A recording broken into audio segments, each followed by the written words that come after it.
Hello, everyone. I just got back from a trip visiting family.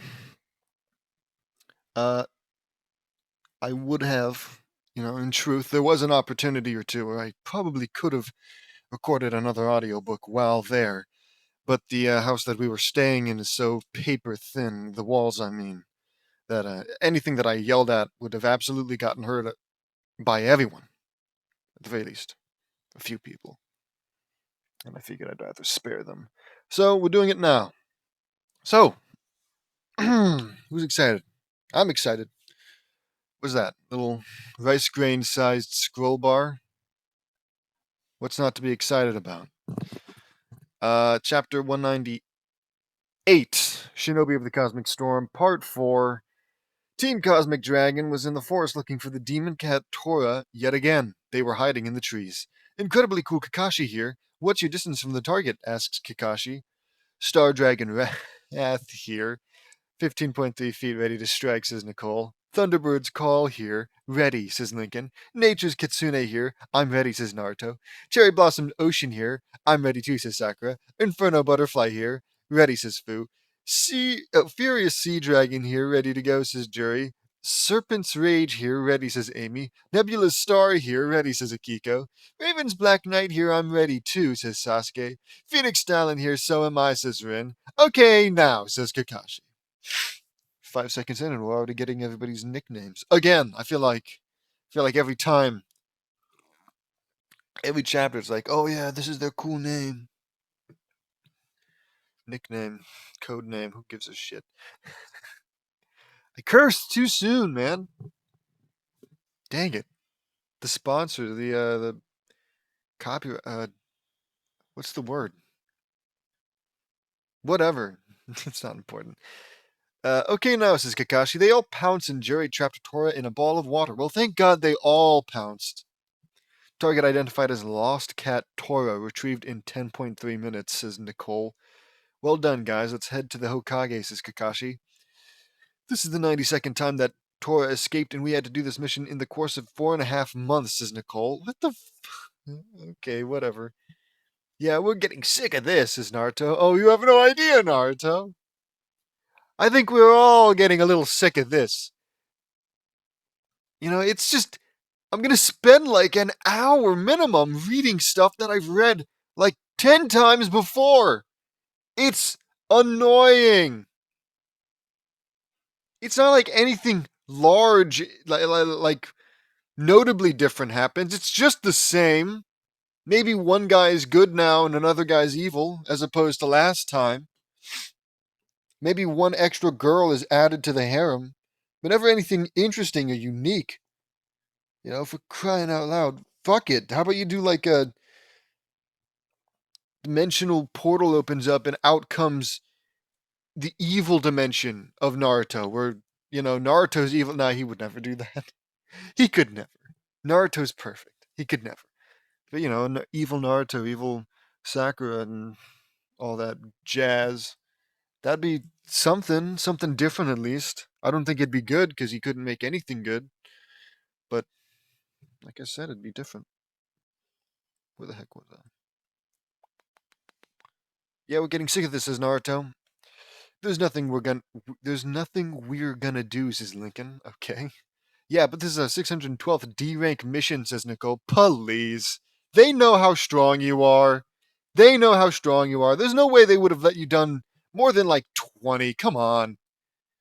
It's like, not to mention they hand out S rank missions or whatever to you guys every once in a while. It's like, come on. Nobody believes that. At the Hokage's office, Nicole was letting the Hokage know that the capture of Tora mission was done. Well done to you all. Now your next mission is to pick potatoes, says Lord.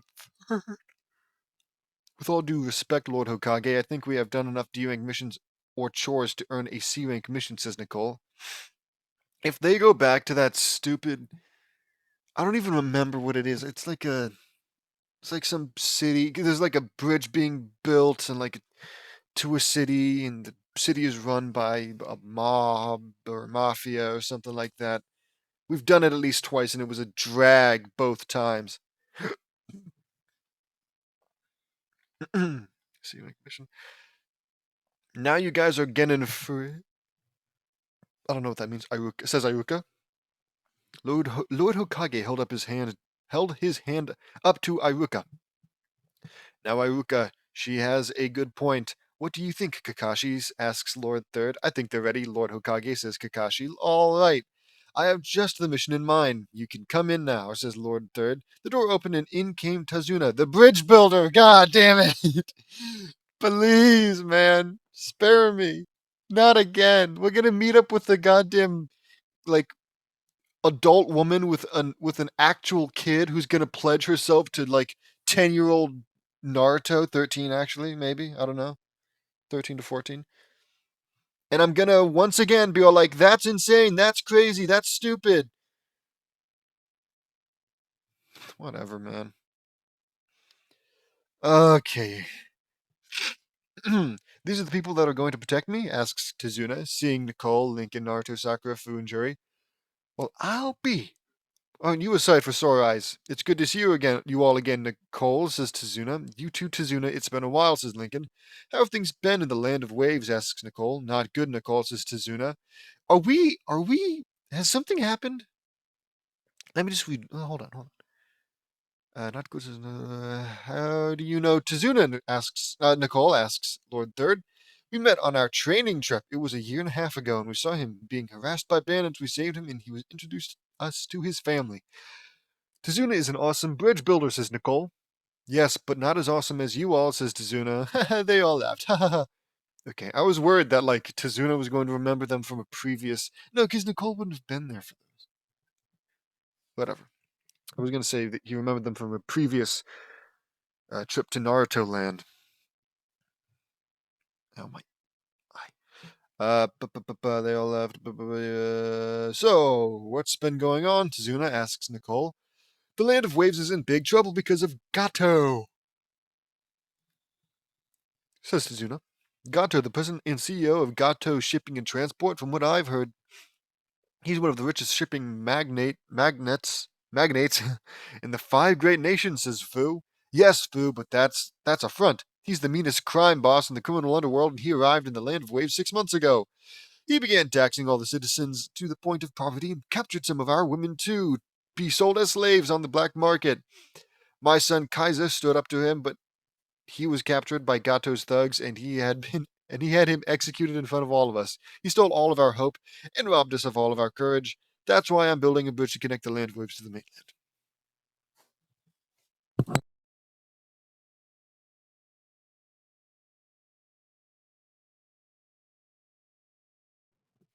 Alright, sorry, I needed my mic to blow my nose, and I'm absolutely gonna forget to cut it out. Cut out the dead space. Obviously, you didn't hear me blow my nose. I could have just lied and said I was drinking. But honesty is the cornerstone of diplomacy, or something like that. So it will bring Gato's empire crashing down, and he sees you as a huge threat to his operation and will stop at nothing to kill you, says Sakura. I mean, will it really? I mean, will it really?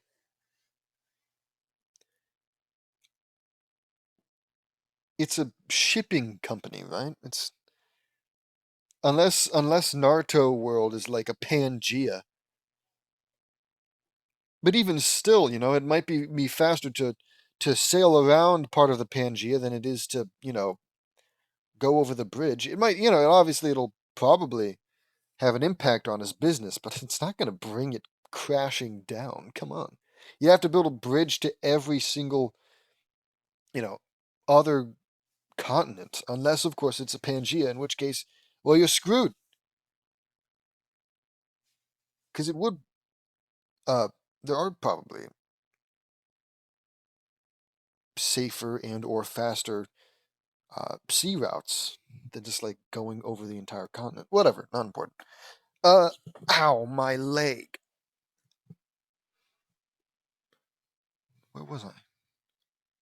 Stopping nothing to kill you. Yes, I only had enough money to afford a C rank mission, says Tazuna. And without a doubt, Gato has hired some rogue ninjas to serve him, says Nicole. I have a feeling you're right, Nicole, says Tazuna.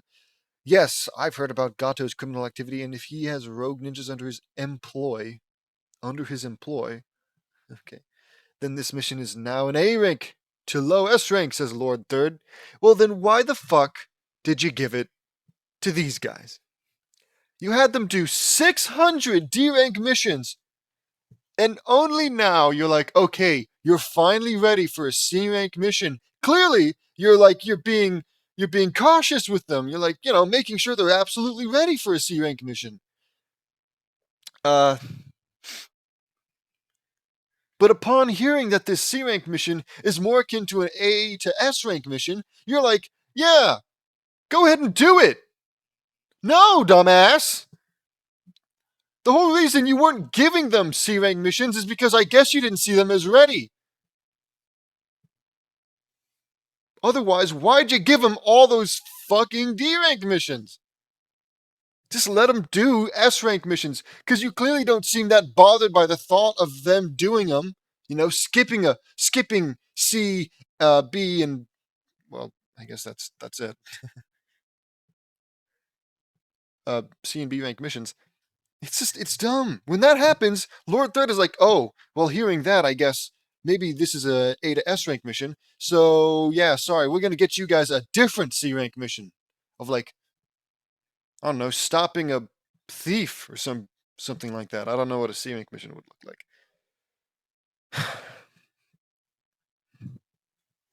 You don't just say, yep, that's now an A to S rank mission. Go and have fun, kids. It's stupid. Like, I know they're going to do it. They're going to do it in flying colors, passing colors or whatever. But it's that the Lord Third, who, as far as I could tell, didn't want them doing A to S rank missions. At least not yet. But now it's whatever. Yes, I know it's not enough, but it was all I had, says Tazuna. And Team Cosmic Dragon will answer. It's time to bring an end to Gato's reign of terror and save the waves, says Nicole.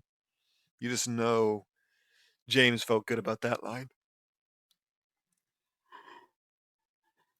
Are you sure you guys can handle this, Nicole? Are you sure you can handle this, Nicole? Asks Kakashi.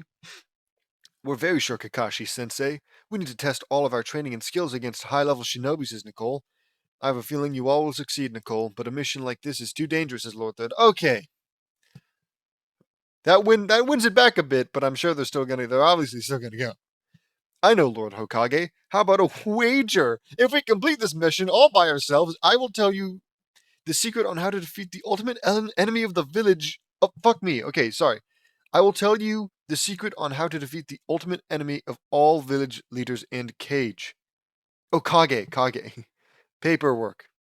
Ha ha ha ha. You've got a deal, Nicole. All right, go get him. Yeah, okay. So, what? They win the wager, and you learn. Wait. If we all by ourselves, I'll tell you. So it's like, oh yeah, I'm worried about you. I'm worried about you. Well, how about this? If we do it, we're going to teach you how to do paperwork.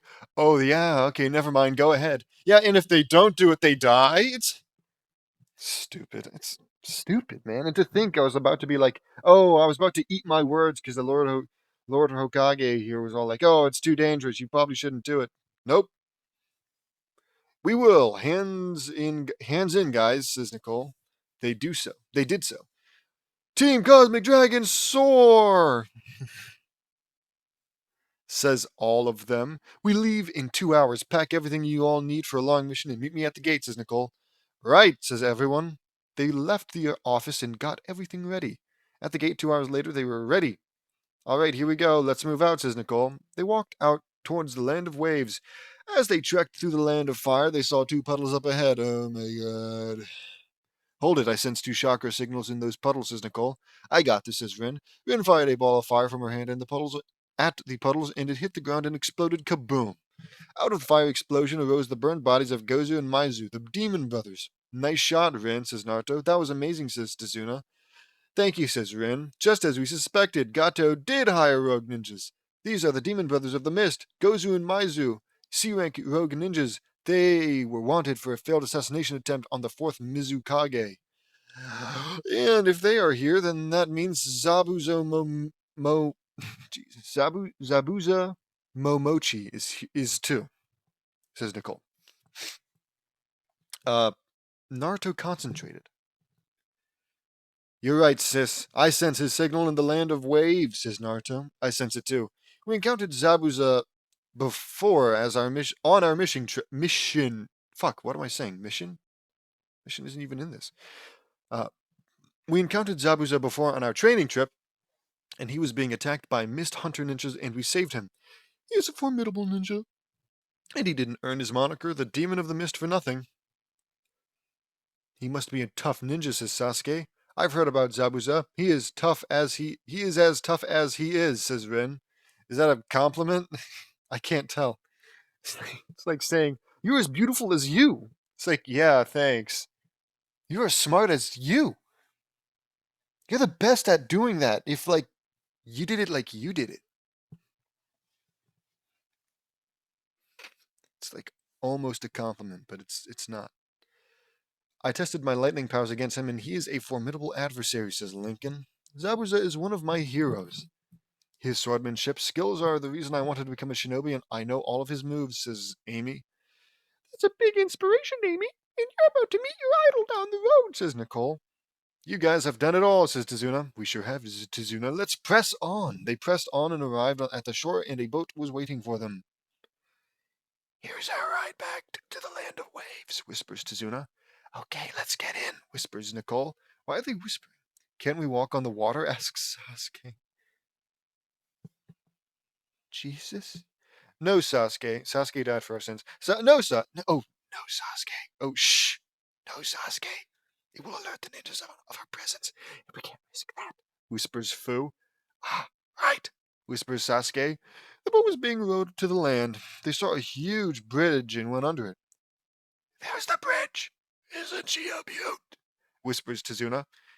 It's amazing, Tazuna. We will establish a trade route, an alliance with the wave when this is over, whispers Nicole. We would like that, whispers Tazuna. After arriving on the shore, they got out and went to Tazuna's house. They were in a thick fog. This fog is really thick.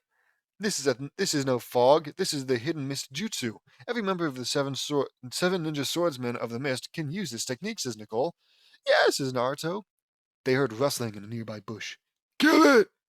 Naruto went over and pulled out a white rabbit. Cool. It's Haku's little white rabbit, says Naruto. No, oh, he sure is a cute little guy, says Sakura. So Haku is with him too, says Nicole. I can feel it, says Fu. I hear something, says Amy. A whooshing sound was coming towards them. Get down, says Nicole. They ducked and saw a long cleaver sword fly over them and embedded into a tree behind them. Standing on the hilt was Zabuza Momochi himself. Well, looks like the bridge builder has a bunch of kids. Whoa, what the fuck? Sorry, I said that. Well, looks like the bridge builder has a bunch of kids. Protecting. He sees Nicole, Lincoln, Naruto, Sakura, and Fu. Well, I'll be. I don't know what you would be with them. I didn't know that you would be with them. It's good to see you, Nicole, Lincoln, Naruto, Sakura, and Fu. It sure, says Zabuza.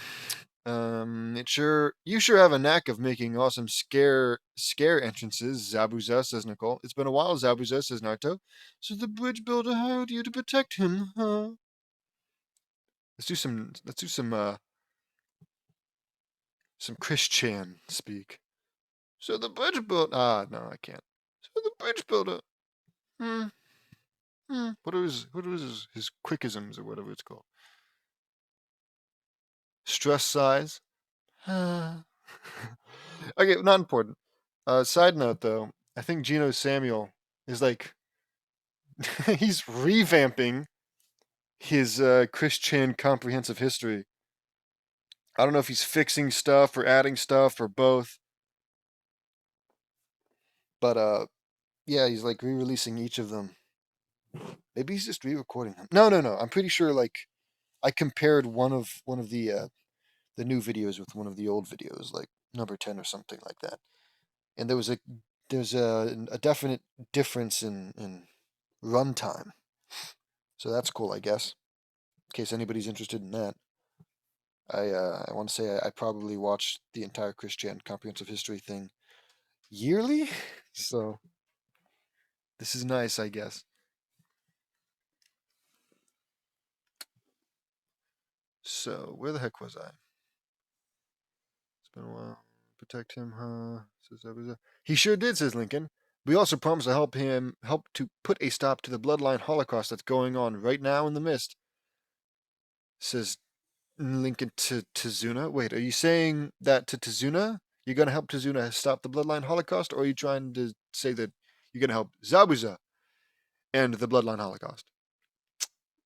Either way, I don't fucking care. Yeah, the fourth Mizukage is rumored to be under the influence of someone, and we are gonna help him, says Sakura. That's a big mission, says Tazuna. Okay, so probably Zabuza. Yeah, says Nicole. I wish you all luck, Nicole. Who are your friends with you? Asks Zabuza. Oh, we are her teammates. I'm Jerry the Sea Dragon Maiden, says Jerry, and I'm Amy Mitarashi, the Cobra Sword Mistress, and your biggest fan, says Amy. I'm glad I have a source of inspiration. I'm Akiko, says Zabuza. I'm Akiko Suzuki, the Maiden of the Nebula, says Akiko. I'm Sasuke Uchiha. You see, it's still subtle, right? It's still subtle that he does not like Sasuke that much because he didn't give Sasuke his little nickname, title, whatever.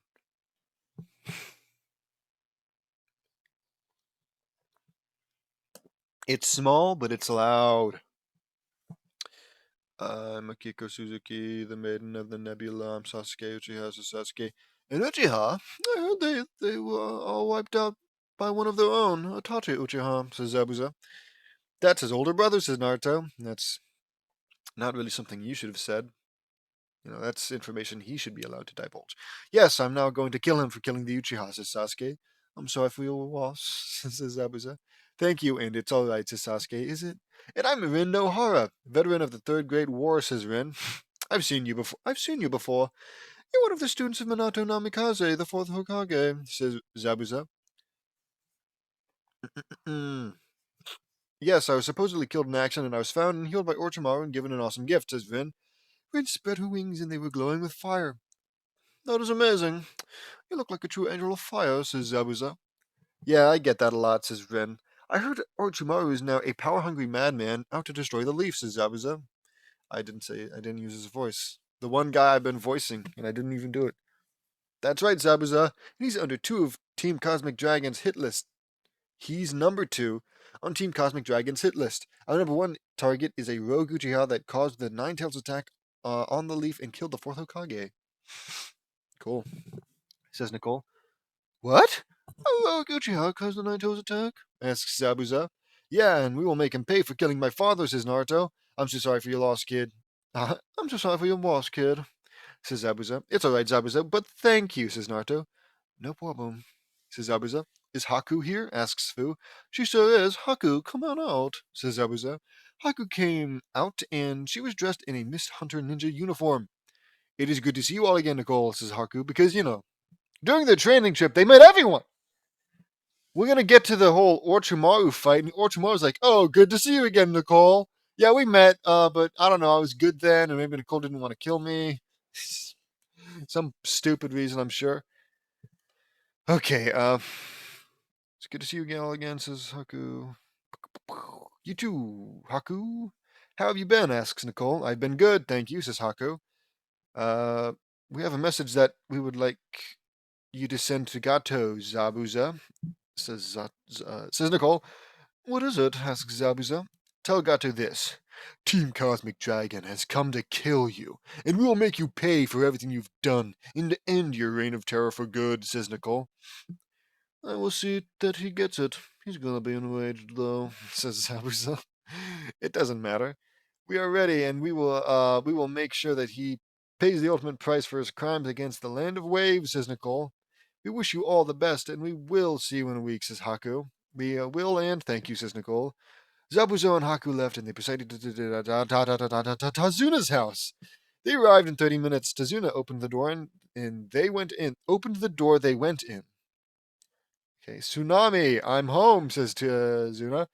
A woman came, and it was Tsunami, Tazuna's daughter. Dad, you're home safe, says Tsunami. Tazuna and Tsunami hugged. It's good to see you again, Tsunami, says Nicole. Nicole, Lincoln, Naruto, Sakura, Fu, it's great to see you all again, says Tsunami, because fucking, of course. It's not actually, right? We're not gonna, like, we're gonna get to every character that's gonna be, oh yeah, nice to see you again. It's stupid, man! Okay. You too, Tsunami. We were told everything that's been happening in the Land of Waves, and we answered the call for help, says Lincoln. We greatly appreciate it, Lincoln, says Tsunami. Oh, these are our teammates, and we are in our team Cosmic Dragon, says Nicole. Oh, kill me. I'm Jury, the Sea Dragon Maiden, says Jury, and I'm Amy Mitarashi, the Cobra Sword Mistress, says Amy, and I'm Suzuki, the Maiden of the Nebula, says Akiko. I'm Rin Nohara, veteran of the Third Great War, says Rin, and I'm Sasuke Uchiha. It's a pleasure to meet you, says Sasuke. It's a pleasure to meet you all. I was just about to start dinner. Make yourselves comfortable while I start dinner, says Tsunami. Okay, says Nicole. They sat at the table, and Naruto decided to ask Sasuke a question. Oh, dude, interpersonal drama, here we come, or something like that. Ah.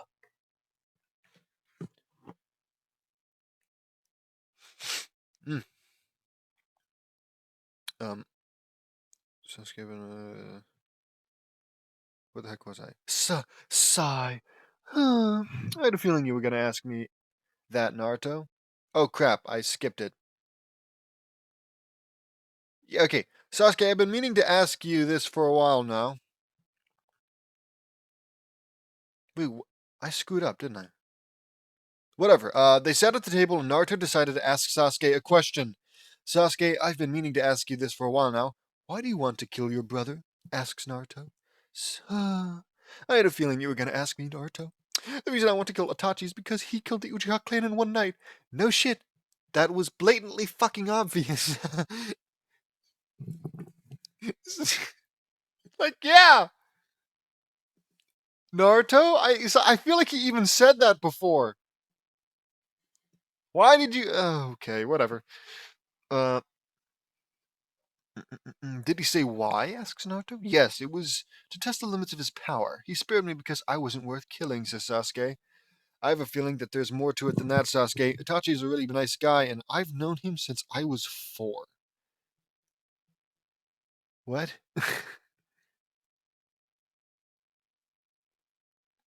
Says Naruto. Naruto, I think it's time that Sasuke knows the truth, says Natsumi. Oh yeah, Sasuke, we had an encounter with Itachi on our training trip, and he showed me everything that happened, and he didn't kill the Uchiha clan to test the limits of his power. That's total nonsense, says Naruto. You'd think you would have mentioned it sooner, you dick! And, it's been like a week since I read last, so maybe I'm just forgetting, but did they do anything to, like, did Sasuke do something? Did anything happen between them and Sasuke that, like, suddenly Sasuke is being treated as an equal now? Because I feel like they just kind of started treating him nice, but even though they were all basically racist towards him, Uchiha, what's like a anti-Uchihatic. I tried to make anti-Semitic work with Uchiha, but not important. They basically just fucking hated him for just such venomous hatred they spewed all the time towards him, and then the chore chapter, the D rank mission chapter came up, and then it's just like, okay, well, they're cordial at least. But now they're like sat around the table just being friendly. Oh, we owe you the truth, even though I'm sure they would, if they still hated him, they would have either never told him or, I don't know, lied to him. Or maybe they would have told him in order to make him feel bad. But now they're clearly doing it because they feel he deserves to know the truth. It's just why? What happened? I might wanna go back and read the comments under the last chapter, or maybe the chapter before it, because maybe that might have some hint as to why all of a sudden James is just, oh hey, you know what, even though this was looking to be an installment of Sasuke hatred, I'm just gonna 180. That's the one thing that he's done that has genuinely surprised me. Okay, well, that's not true. Because he's done a lot to surprise me. But I mean, like, rather than surprising me with, oh my god, why the fuck is this happening? This is just nonsense. It's surprising to me because it's like something that I would never. He just doesn't do, you know? He doesn't change his mind like that. He doesn't suddenly, he's so outwardly hating towards Sasuke that it's not only rare to see him, not be mean to Sasuke, but moreover to somehow go from hating Sasuke to being nice to Sasuke. I don't get it. What changed? Uh-oh. I'm sure that's fine. Um anyways, okay, well, I just had to get that off my chest cuz it's just so weird, I don't like it. I feel like something bad's going to happen.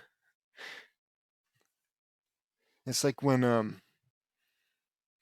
this might be niche. This might be niche. But it's like when Richard from The Amazing World of Gumball got a job, but it like went against the status quo so much that the world started ending. I'm afraid that um, James being nice to Sasuke, and moreover being able to go from being mean to being nice to Sasuke, might be a sign of the coming apocalypse. Itachi killed the Uchiha because he was forced to wait. That's total nonsense, says Naruto. Itachi killed the Uchiha because he was forced to, says Nicole. What do you mean, Nicole? Asks Sasuke. The Uchiha were going to launch a revolt against the Leaf to overthrow the Hokage and take over the government. This terrible action would have plunged the Leaf into a civil war, and it would present a golden opportunity for enemy ninjas to attack the Leaf, and it would start the Fourth Great War. Lord Hokage tried to talk them out of it, but they wouldn't listen. All the peace talks failed. The reasons the reason that Uchiha was going to launch the revolt was because a lot of people had suspected that it was an Uchiha that was responsible for the Nine Tails attack 13 years ago. Just like we suspected all along, it was indeed an Uchiha that was behind it. Everyone persecuted the Uchiha because of it. We built that district for the Uchiha to avoid having them be attacked. Your father Fugaku was the main instigator behind the whole revolt. After all the peace talks failed, there was only one option available: genocide. Here, says Nicole. Nicole pulled out a mission file and gave it to Sasuke. Itachi gave this to me and told me to show it to you when the time was right, says Nicole. Sasuke looked it over and was shocked. It's an assassination order, says Sasuke. Yes, Itachi was ordered by the third Hokage to kill only those that were going to launch the revolt and not the entire clan in general. But he did? He killed literally everyone, dude, except his brother.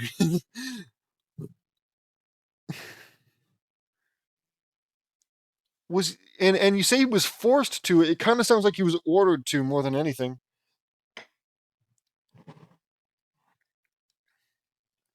And like, I know because he was apparently associated with the Leaf, he's a good guy because the Leaf can do no wrong. So there's no possibility that maybe he was just a little bit, I don't know, some combination of stupid, malicious, crazy, unstable, something like some combination of that made him extremely, what's the word I'm looking for, liberal with his dishing out of assassinations. Yeah, liberal, because conservative's the opposite, and conservative obviously means that you're not very, whatever, obviously. He killed everyone but Sasuke. Are we sure that that was the order he was given, or that he's a good guy actually deep down? Maybe maybe it was the fucking third Hokage who was evil. I don't know. Itachi was also a double agent. He was told to spy on the Uchiha clan for the Hokage while pretending to be a spy for the Uchiha. After the death of Shisui Uchiha, the Uchiha suspected that Itachi was responsible for his death, says Sakura.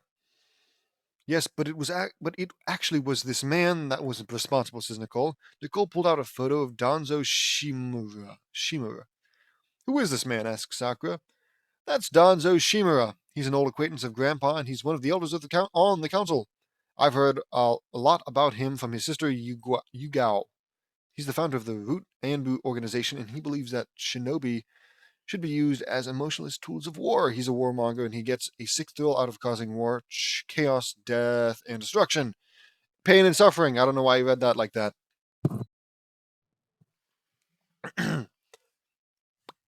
Yeah. Says Amy. Yeah, and he's the number 3 on Team Cosmic Dragon's hit list, says Nicole.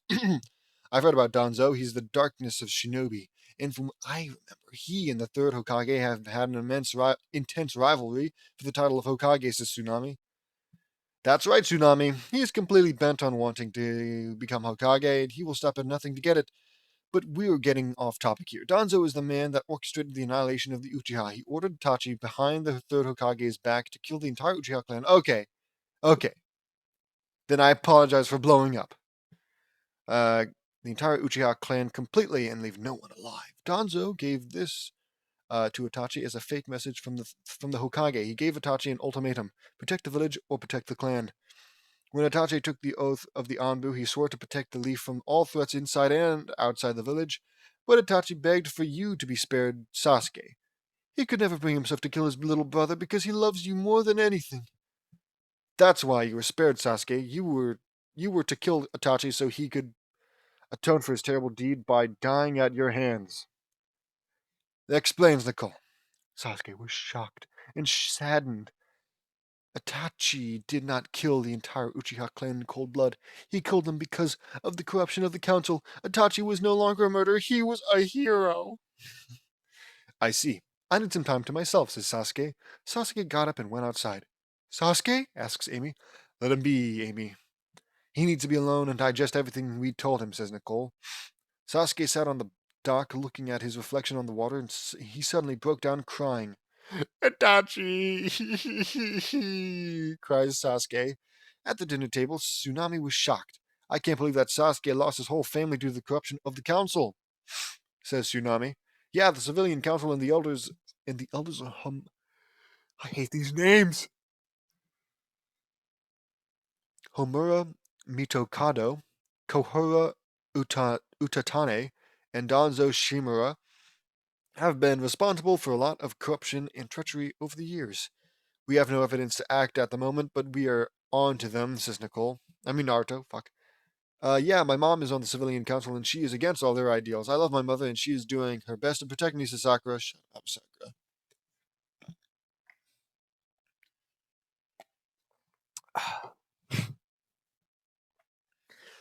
The civilian council hates my guts to the core and they think of me as the Nine Tails in human form, says Naruto. How can they be that stupid, Naruto? Asks Tsunami. It's not really stupid, though. You know, you've got this big, powerful monster inside you. You know, it's like, can you really blame people for being afraid of the Hulk? At any minute, he could just go green, and destroy everything and be angry everywhere. He's dangerous. Uh, so yeah, I mean, maybe they're doing it a little much, hating him and all that. But I wouldn't. It's not as crazy as you want to make it out to seem. They just are, Tsunami, says Naruto, because, James finds it easier to just say something's evil and expect everybody to believe it than actually having to explain how they're evil. Then again, that's not true. If he wants something to be evil, he'll just, write about how they're all monsters, and when we come face to face with them, they're all like, "I'm gonna kill you." It's really good writing. He's a really good writer. What the heck was I?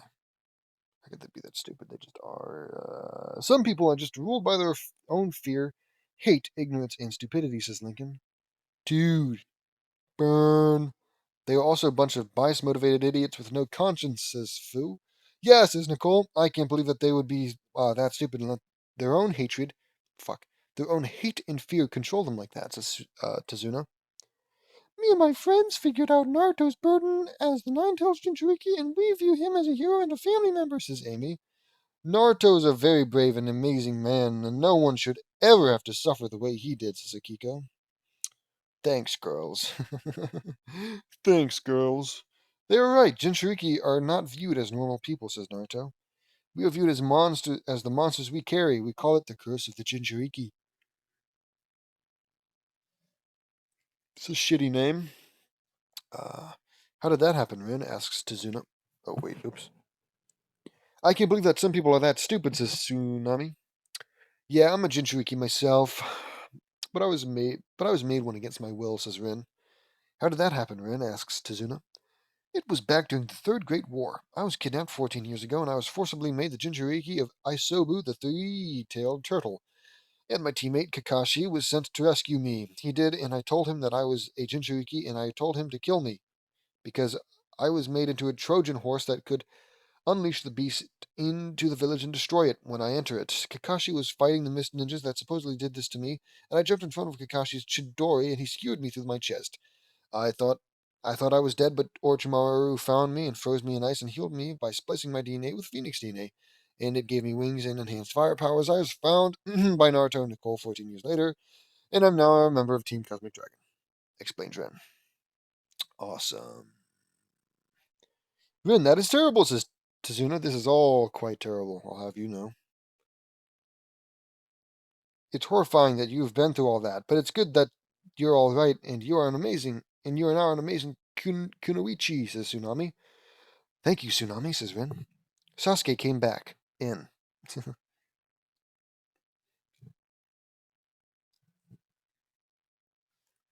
Hey, Sasuke, are you feeling better? Feeling better, bud? Asks Nicole. Yeah, I am. I now view my brother as a hero, and I will now bring Gonzo and the corrupted council to justice, says Sasuke. Good for you, Sasuke. We will gladly help you, says Naruto. I'm home, says question mark. Inari, welcome back, says Tsunami. Thank you, Mom. Grandpa, exclaims Inari. Hey, Inari, says Tazuna. Inari hugs him. I'm glad you're okay, says Inari. Thanks to our friends here, says Tazuna.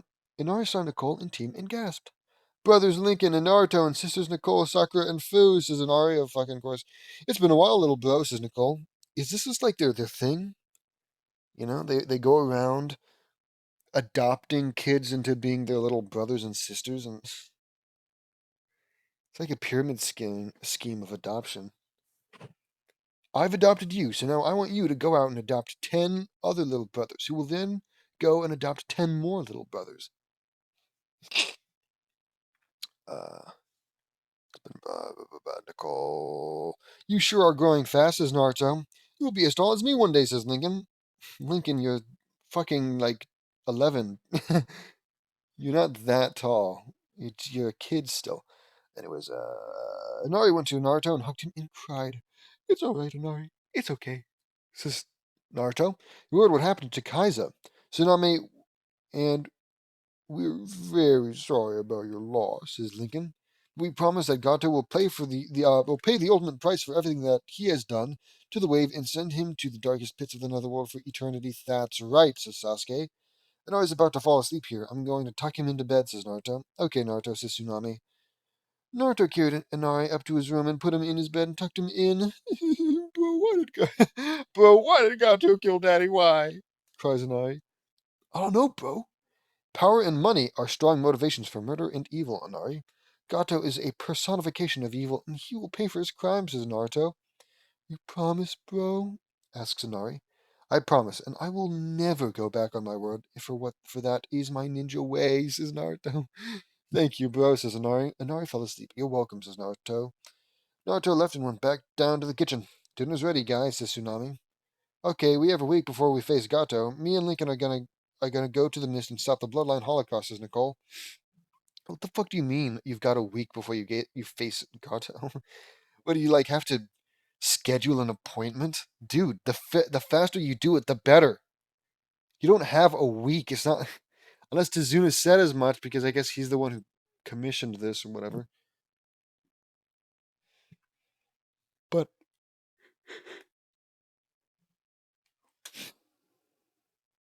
but what the heck was I gonna say? Yeah, it's like whatever. Just say that, like, yeah, we're gonna do this Holocaust thing first. Just say that. You don't have to like pretend like it's scheduling. The only thing more powerful than ninjas are bureaucrats. I don't know. I'm gonna leave some shadow clones behind and train you guys until then. If Inari wants to, he can train with us, says Nicole. I'm sure he would like that, says Tsunami. Cool, says Nicole.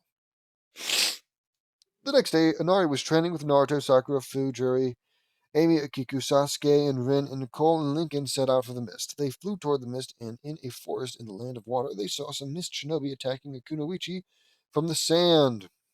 She was exhausted. Let's go, buddy, says Nicole. Right, says Lincoln. They flew in. Now you will die, Pakura, of the scorched style, says Mist Shinobi. Just as he was about to deliver the final blow, Lincoln swooped in and grabbed her and saved her. He had her in his arms bridal style, and his wings were spread and flooded with lightning. Are you all right? Asks Lincoln. Yes, thanks to you, says Pakura. You, Miss Shinobi, are really stupid, aren't you? Let's see how you like spending an eternity in the netherworld, says Nicole. Nicole fired a ki blast and vaporized the Mist Shinobi instantly. Bunch of stupid Neanderthals, says Nicole. Lincoln set Pakura down. Thank you both for saving me, says Pakura. You're welcome, says Lincoln.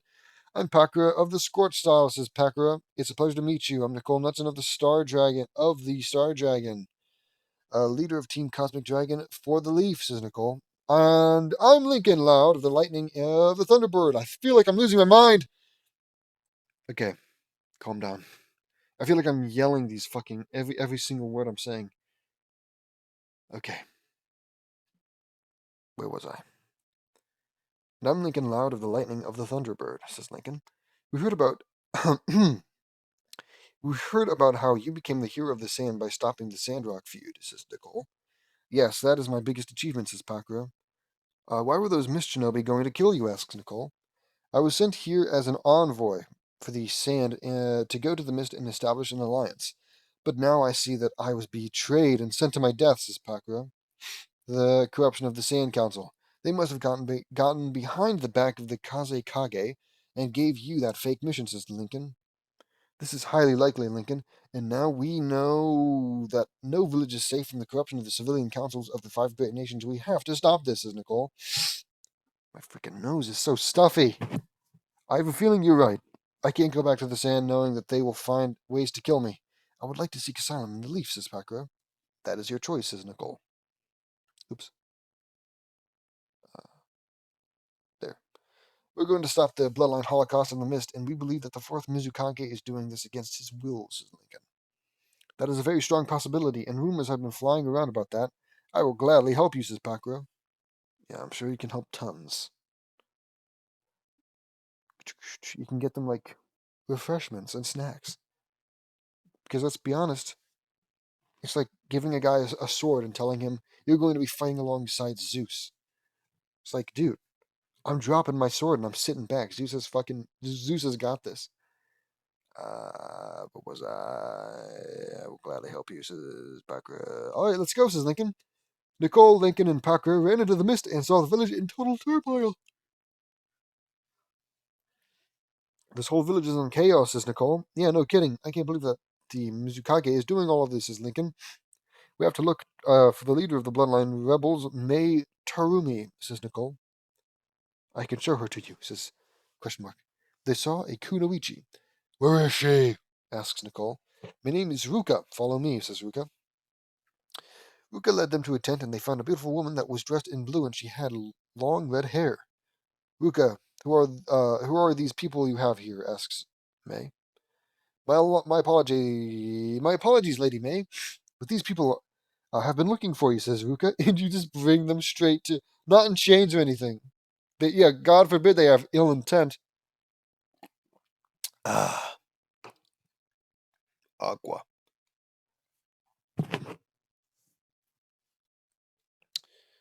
Uh, my apologies. It's a pleasure to meet you, May. We were told that by Zabuza Momochi to find you. I'm Nicole Knudsen of the Star Dragon and leader of the Leafs, Team Cosmic Dragon, says Nicole. I'm Lincoln Law of the Lightning of the Thunderbirds, says Lincoln, and I'm Pakura of the Scorch Style and former Sand Shinobi, says Pakura. It's a pleasure to meet you all. I take it that you're going to help us stop the Bloodline Holocaust, asks May. Yes, we heard about all things that have been happening because of it from Haku Yuki, Zabuza Momochi's adopted daughter. I didn't know that was the case. And she has And she has Ice Style Kakai Genkai. I don't think they care, dude. I don't think they care, Nicole. She's like, oh, wow, they've got, wow, I didn't know that. Anyways, Holocaust? Maybe we want to focus on that? We promised, the hardest thing about every Holocaust is freaking remembering the thing, you know? It's like, man, what the F was happening during World War II? What the F was that called again? Anyways, I lost my spot. We promised Abuza that we would one day come to the mist and stop the bloodline Holocaust, says Lincoln. Well, it's good you guys did. We greatly appreciate it, says May. It's an honor to have you help us. I'm Chojuro, one of the 7 ninja swordsmen of the mist and one of Lady May's bodyguards, says Chojuro. I'm Ao. It's an honor, says Ao. Pleasure to meet you both. We heard rumors flying around that the 4th Hokage is being manipulated somehow, says Nicole. You heard right, says May. It's not just in the mist, but all over the 5 great nations, says Pakura. We will gladly help you out. We're going to try and talk to the Mizukage and see if we can stop this madness and confirm our suspicions. If things start to go south, launch your attacks, Nicole. You got it. Be careful, says May. We will. Let's go, says Nicole. Lincoln and Pakura go into the Mist Administration building and knocked on the door of the office of the Mizukage, says Nicole. Come in, says question mark. They went in and stood before the Mizukage. It was Yagura, the fourth Mizukage. Are you the 4th Mizukage? Asks Nicole. Yes, I am. I'm Yagura, the 4th Mizukage. Oh my god, guys. They're meeting the 4th Mizukage. Yagura, the 4th Mizukage.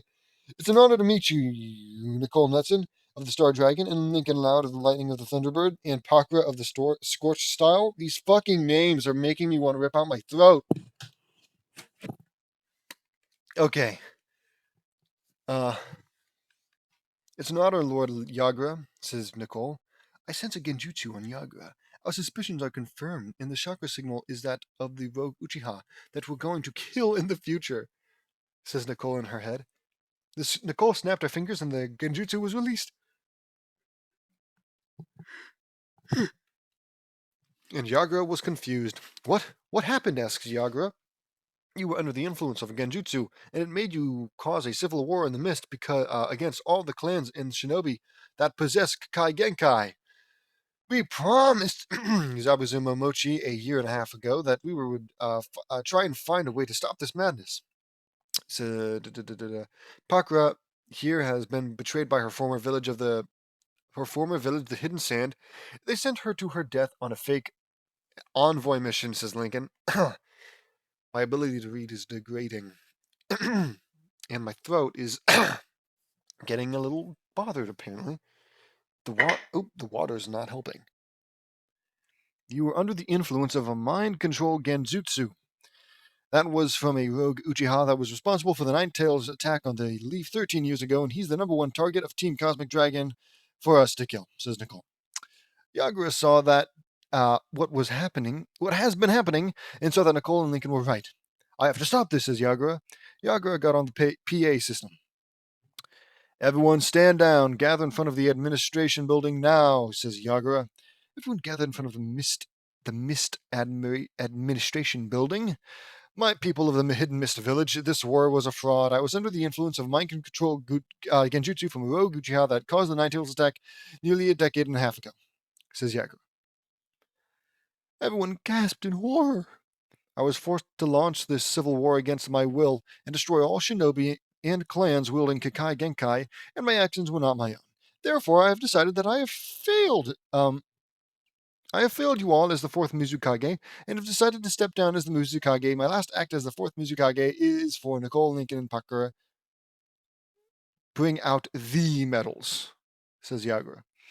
And he came and he had a box with him. Yagura took a medal out.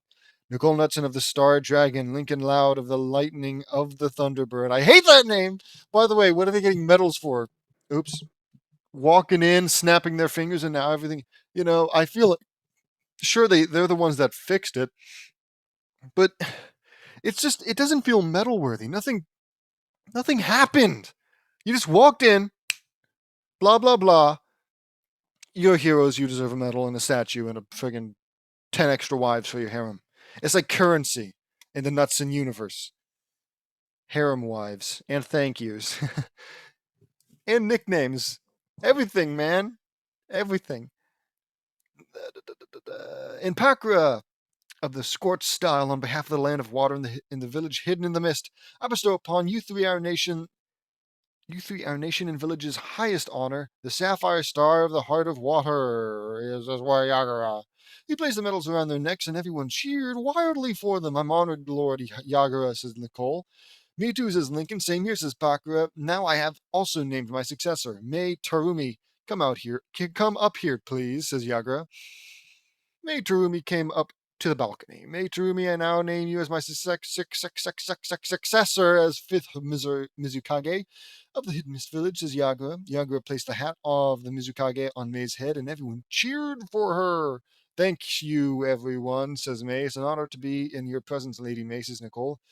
Thank you, Nicole, says May. After the celebration, May called Nicole, Lincoln, Pakra, and Yagura into her office. We can't thank you three for saving our village in a time of crisis. Enough. You can't thank you enough, is what you mean to say, but whatever, says May. It was our pleasure, Lady May, says Nicole. We're glad we could help, Lincoln says. We would like to reinstate our alliance with the Leaf. Please give this to Hiruzen for me, will you? Asks May. May handed Nicole an alliance reestablishment treaty. I will see that he gets this, says Nicole. Yagra decided that he was going to seek asylum in the Leaf because he feared that the mist would try and kill him. May accepted. It's not. That's not what you can't accept that. That's for them to accept. Whatever. Nicole used instant transmission and beamed herself, Lincoln, Paco, and Yago to the wave in front of Tazuna's house. Naruto saw them. They're back, says Naruto. Nicole's shadow clone dispelled, and Nicole received its memories. So how did it go, sis? Asks Naruto. The bloodline holocaust is over, bro, says Nicole. That's great, says Sakura. Let's get inside and tell you all about it, says Nicole. They did so and revealed everything that happened, and they were shocked. So the Rokuchiya caused the bloodline holocaust? Asks Naruto. Excuse me. Yeah, he was controlling Yagra with a mind control genjutsu, and he forced Yagra against his will to launch a civil war against all Kakai Genkai wielders. It was horrible. We broke the genjutsu controlling him, and we were given the village's highest honor for it. The sapphire star of the heart of water, says Nicole. I've heard of those medals. Every major village of the 5 great nations has a medals like that.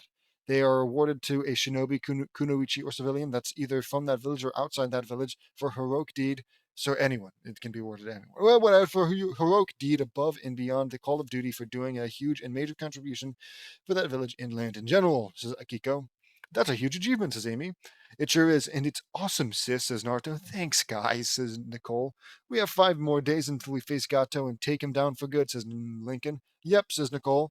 Gato will pay dearly for this, says Pakura, who I guess she knows. I mean, did they fill her in? Whatever. He sure will, says Yagura. I didn't realize he came with. 5 days later, Team Cosmic Dragon, Inari, Pakura, and Yagura were on the bridge, ready to face Gato. This is it, team, says Nicole. Gato will pay for with his life, says Naruto. Yep, says Lincoln. Zabuza and Haku appeared. You all arrived. Good, says Zabuza. Hello, Zabuza. Did Gato receive our message? Asks Nicole. He sure did, and he was infuriated. He's on his way now, says Zabuza. Good, he will pay with his life, says Sasuke. Let him come, says Nicole. 2 minutes later, Gato arrived and he had an army of thugs with him. Gato, how nice of you to show up. You're going to pay for everything you've done to the wave. Your reign of terror ends right now, says Nicole. I don't think so. This land is mine and you all won't stop me, says Gato. I assume Gato's the one with the cane. Oh, there's just normal dudes with swords? Doesn't seem fair. We will, says Nicole. Nicole fired an energy wave and completely vaporized most of Gato's thugs. That was a small taste of my power. Kill yourself, Nicole, says Nicole. You wretched girl. Triple pay. Kill them all, says Gato. Kill them all. Kill them, says Nicole. Crimson Flame plays. Whoa, that's so cool. They charged and the thugs were all killed in an instant. Inari was facing Gato and he was armed with a sword. You will pay for killing my father, Kaiser, says Inari. This is a little boy, by the way, doing this. So you are avenging your dear daddy. Now you will join him in the netherworld, says Gato. You're the one going to the netherworld, says Inari. Such exciting Dialogue. Inari punched Gato in the mouth and slashed his face. Inari kicked him in the stomach and punched him in the chest, and he fired a fireball from his hand, and it hit fucking Gato in his... Sorry, I don't... It hit Gato in the chest and exploded. When the smoke cleared, Gato had a hole in his chest that left his black and evil heart completely exposed, and his heart was an evil, alive heart. His heart was an alive heart? That explains why he didn't die, ever until this moment, of course. Nicole saw this after killing the last of Gato's thugs. That is one evil heart. That heart is from the darkest pits of the netherworld itself. A demon heart. Okay. It's really scary. This reminds me of when Chris Chan wrote into one of his Sonichu comics how, like, literally, I want to say literally a newborn. Maybe not literally newborn, but still pretty recently born character is like gets revenge on some bad guy, quote unquote. This is Chris's version of a bad guy. Uh, anyway, she gets revenge on a bad guy for killing her mom. Maybe yes, it was Simone LeChou or whatever. That's the whole thing. But like Chris had to kill Simone LeChou because it was copywritten from some other character. So in order to, basically keep Simone LeChou, Simone LeChou laid an egg and out came basically a carbon copy of her, and then Simone LeChou died or something, and Chris thought it was appropriate to have the baby. I don't know the name, so I'm just gonna say Simone LeChou again.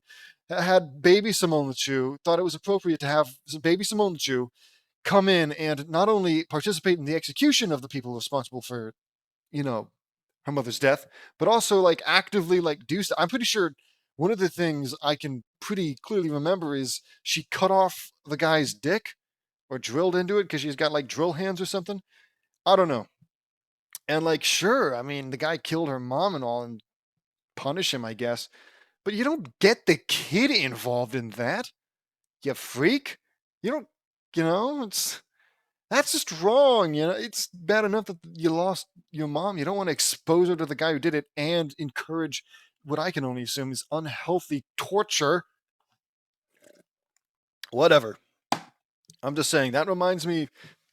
I'm ranting about Christian now, crying out loud. Anything but getting back to reading this. But yeah, that just reminds me of this. How James thinks it's appropriate to have this kid actively cut to pieces the guy who killed his dad. No, not at. I mean, maybe like to an extent, right? Maybe young teenager or something, but like this, I'm pretty sure is a baby. Basically, not a baby, but too young. That's what I'm trying to say. Anywho, Nicole pulled out a bullet and pulled out a pistol and fired a bullet. Bang! The bullet went right through Gato's black heart and out his back, and Anari slashed Gato's head clean off his shoulders. It's just so stupid. Yeah. Mrs. Super Blast, blah, blah, blah. That was just a small taste of my power. She just has a gun. Why?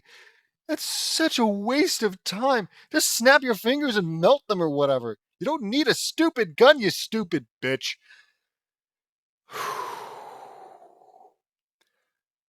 Peace. Peace and calm. Calm. Inner peace.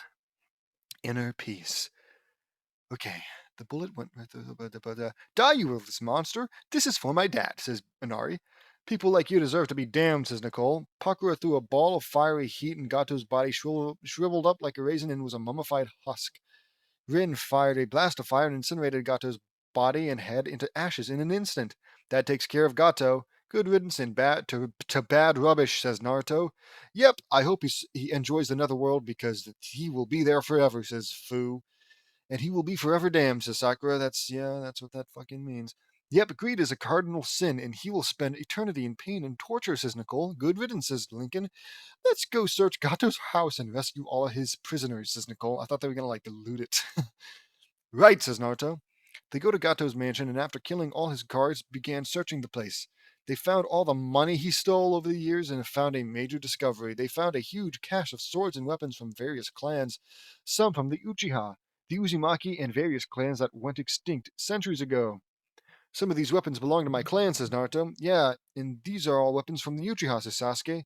And some of these weapons are from extinct clans, says Fu. It's amazing, says Rin. Yeah, how did Gato get his hands on all these weapons, asks Nicole. I have no idea, but he sure has been busy, says Sakura. He was probably going to sell all of these weapons on the black market, says Pakura. That is possible, says Yagura. This is amazing, says Inari. Hello, is someone out there? Asks question mark. The prisoners are down here, says Naruto. Let's go, says Nicole. They go down to the hall and found a prison cell full of captive women. Are you all okay? Asks Nicole. Fresh meat for the Naruto harem. Yes, we are. Get us out of here before Gato comes back, asks woman one.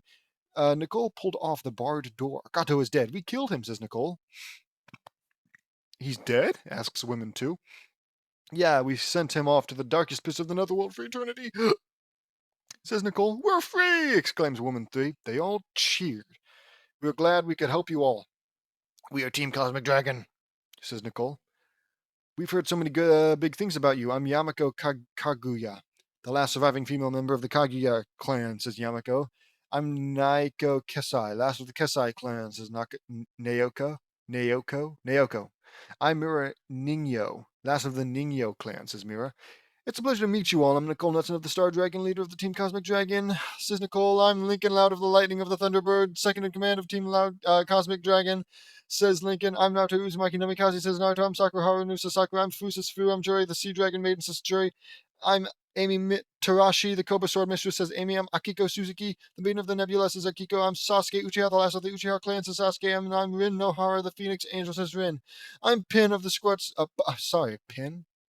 I'm Pakura of the Scorched Style, the former Sand Shinobi, says Pakura. I'm Yagura Karatachi, the former fourth Mizukage, says Yagura. And I'm Inari, Shinobi in training, says Inari, sorry. It's a pleasure to meet you all. Thank you all for rescuing us, says Yamiko. You're welcome. Now let's get you all out of here, says Nicole.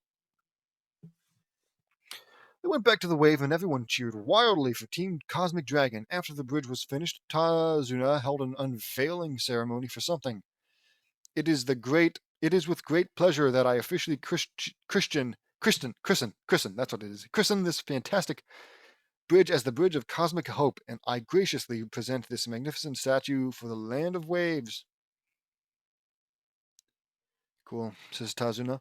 A tarp came off and revealed a gold statue of Team Cosmic Dragon standing on a Saturn planet with jewels of each color of the rainbow held in their left hands, and Gato's severed head, that's okay, sure, was held in Nicole's right hand, and a dragon was around them and the planet. So dope. Wow, what a magnificent work of art, says Nicole. It's an amazing statue, says Naruto. Thank you. This statue is to commemorate the heroic actions you all did for the Land of Waves and freeing our land and village from the tyranny of Gato, says Tazuna. Everyone cheered for them. We are truly honored, everyone. We couldn't have done all this without all of your help and with the teamwork strength. Well, with the teamwork strength, power, and support of all of you, says Nicole. You could have, though, but whatever. You are so welcome, everyone, says Tazuna. Well, guys, mission complete. This mission went from C rank to double S rank, and we have succeeded. No, it hasn't, Nicole. It went from C rank to A to low S, but whatever. It's not like they're going to argue with you. You're awesome. You're dope. And we have succeeded, says Nicole. Kakashi appeared in a puff of smoke. Hey, guys, says Kakashi. Hey, Kakashi-sensei. Were you watching us from the shadows, says Nicole. I sure was, and I'm very proud of all of you. You have succeeded in your first ever double S rank mission, says Kakashi. Thanks, Kakashi-sensei. We have quite a report for when we get back. We also have some new people joining us, says Nicole. Kakashi saw Yamako, Naoko, Mira, Tsunami, Inari, Zabuza, Haku, Pakura. I don't understand it. Zabuza and Hakura, every time it's like James clearly likes Zabuza, and I guess also Hakura. So he always has them be like not outwardly monstrous because, they're people he likes, so they're innocent through and through. And I feel like either they get some kind of redemption thing or they get an honorable death, a rare honorable death. I feel like that happened last time where Zabuza died, but it's like, You were a very honorable warrior, and some bullshit like that. It's, at least that's what's happened before. But now it's just like they're just part of the team.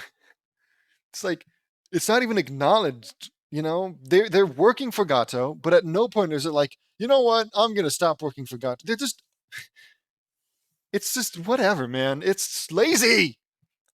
Take 5 fucking seconds and say something along the lines of, you know what, Gato, I disagree with you. I'm Zabuza, this is Haku, and we're joining Team Cosmic Dragon.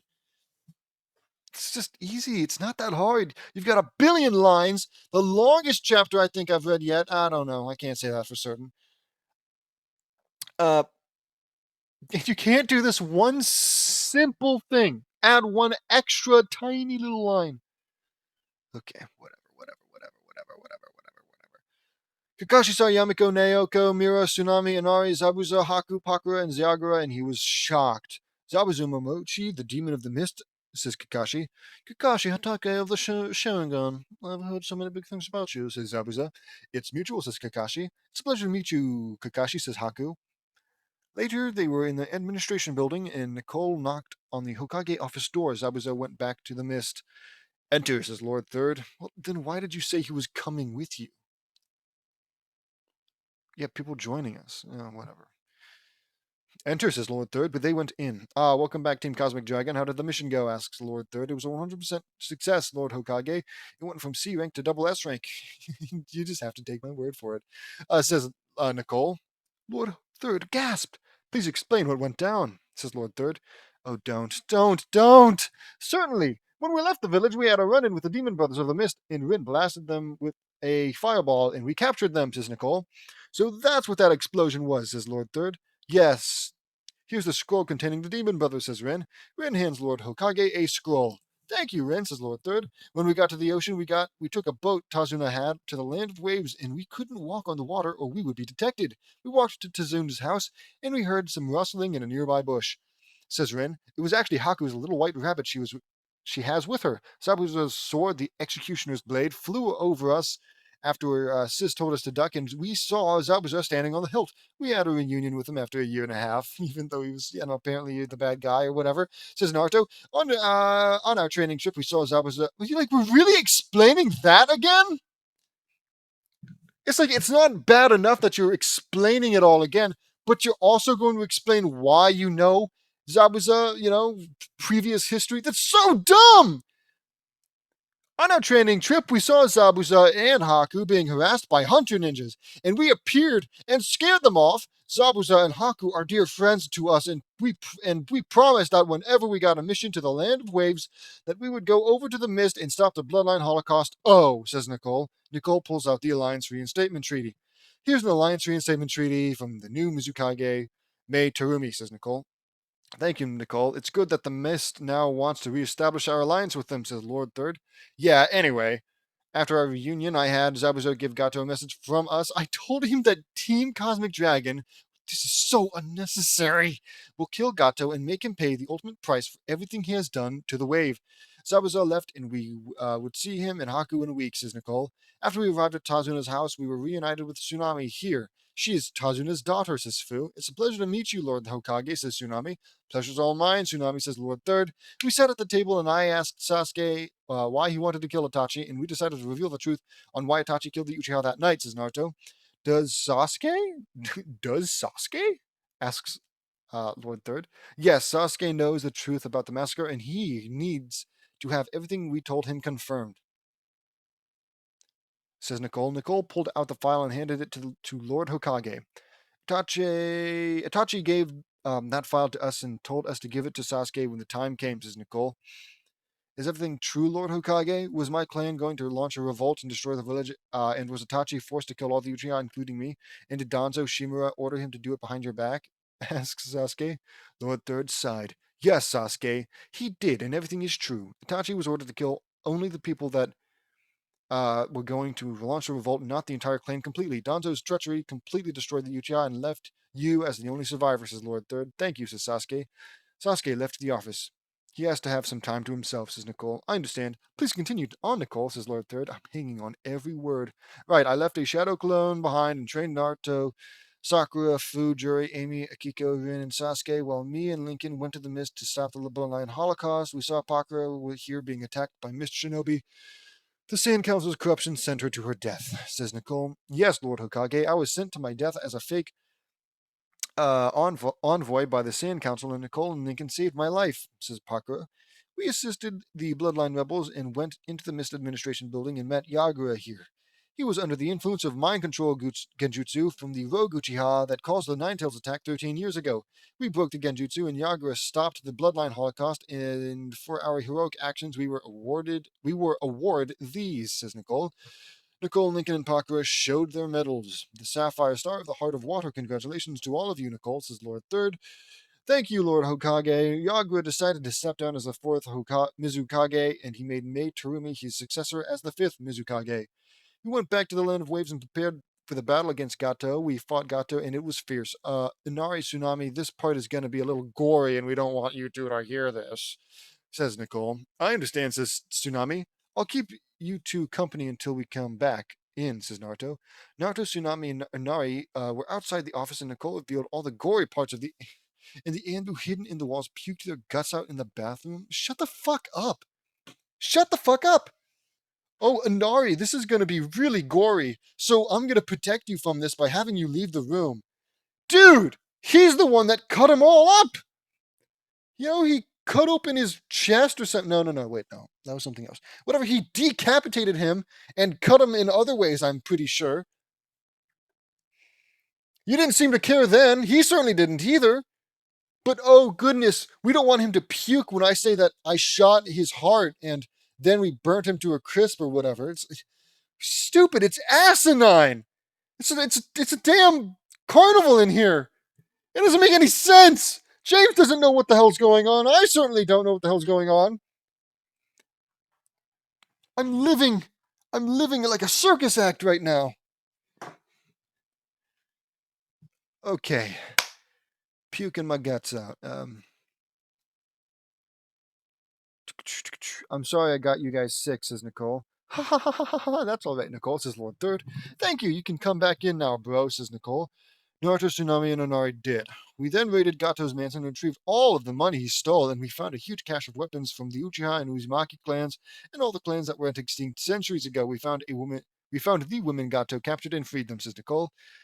I'm Yamiko Kaguya, the last female of the Kaguya clan, says Yamiko. I'm Naoko Kesai, the last of the Kesai clan, says Naoko. And I'm Mira Nino, the last of the Nino clan, says Mira. It's a pleasure to meet you all. I've heard a lot about the Kaguya clan. I'm so glad that a member of the Kesai clan is still alive. We thought we lost them after the Hidden Fire Village was wiped out, says Lord Third. The Hidden Fire Village? I've heard about that village. It was destroyed by mysterious circumstances 10 years ago, says Naruto. That's right, Naruto, and they were one of our most important allies. I'm also amazed that a member of the Nino clan is still alive after all these years. We thought they were extinct, says Lord Third. I'm glad I'm all right too, Lord Hokage, says Mira. We completed the mission and we had the bridge named after us. Here's a picture of it, says Naruto. Naruto handed him a photo of Team Cosmic Angel, Tsunami, Inari, Pakura, Yagura, Yamiko, Naoko, Zabuza, and Haku standing in front of it. Wow, that's an amazing achievement. You have all done a fantastic job and you have set history here. You became the first ever Genin to complete a double S-rank mission without the intervention of a sensei, says Lord Third. I watched their performance from the shadows and I'm very proud of them, says Kakashi. I'm sure, Kakashi. Well done to you, to all of you. You will be paid tomorrow. Didn't they get all that money? Whatever, says Lord Third.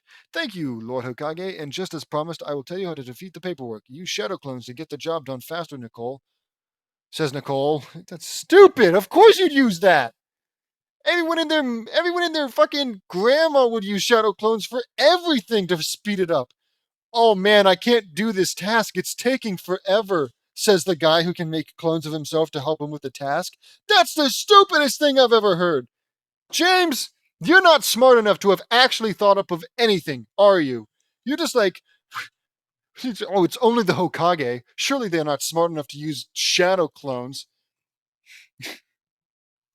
My lord. Okay. I would feel cheated out of that. Obviously, Mr. Hokage here uh, is shocked by this news. But personally, I'd be so pissed. It's like, that's all you have to tell me? No shit, Sherlock. Whatever. Lord Third suddenly realized that he knew the secret was right under his nose the whole time. Sure. Lord Third pulled out a bullseye target that said, "In case of paperwork secret, bonk head here." He bonked his head repeatedly on the bullseye and said "stupid" over and over. They laughed at this. Lord Third stopped and made some shadow clones.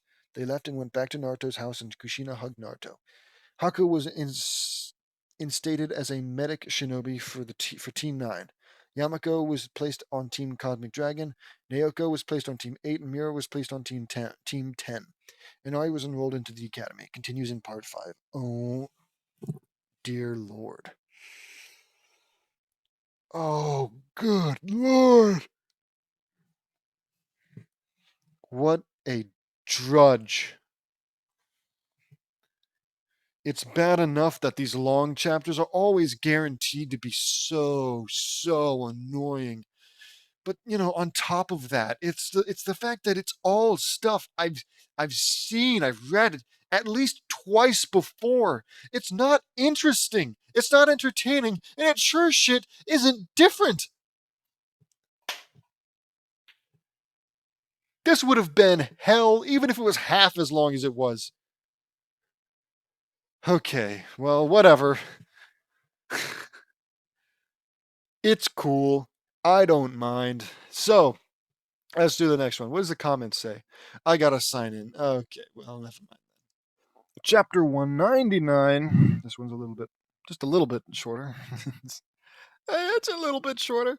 Shinobi of the Cosmic Storm P5. It was 1 month after the mission to the Land of Waves, and Team Cosmic Dragon was resting on the bridge for their meeting spot and waiting for Kakashi to arrive. The bridge from the last one? Seems a little out of the way, but whatever. So what does Kakashi-sensei have planned for us, Nicole? Asks Sasuke. We won't know until he gets here, Sasuke, says excuse me, says Nicole. We won't know. If I may ask, Nicole, how did you come up with the name for our team? This I'm interested in, asks Yamiko. I got the idea for it from my moniker, Nicole Nutson of the Star Dragon. Egoist. I have never before seen Kakai Genkai called Star Style, and I have a trademark technique that gave me that moniker, says Nicole. I see, that's very specific, says Yamiko. Sure. Yeah, says Nicole. Yamiko, were you looking for someone before you got kidnapped by Gato? Asks Naruto. That's a weird thing to ask. Why would you even ever assume that? Yes, I was. I was looking for my older brother, Kimimaru. He disappeared 6 years ago after my clan was destroyed, and I've been trying to find him ever since, says Yamiko. You'll find him, Yamiko. We promise you that we will find him, says Naruto. Yeah, we will find him, says Sakura. Wherever he is, we will find him and help him, says Lincoln. Thank you, guys, says Yamiko. Kakashi arrived. Hey, guys, sorry I'm late. I was helping an old lady carry her groceries to her house, says Kakashi. To that house up there, asks Nicole. Nicole pointed to a house on a tall hill. That's the one, says Kakashi. That's a long way, says Naruto. Yeah, but anyway, I came to announce that there is no training or missions today. I have nominated you all for the Chunin exams, says Kakashi. The Chunin exams? I can't believe it's that time again, says Nicole. Time sure has flown by, hasn't it? Asks Fu. Yes, it has. The Hidden Leaf is hosting them this year. So be at the academy for the first test tomorrow morning, says Kakashi. We'll be there, Sensei. Wish you luck. Wish us luck, says Nicole. I will, says Kakashi. Kakashi disappeared. Well, guys, let's walk around the village for a while, says Nicole. Okay, says Lincoln.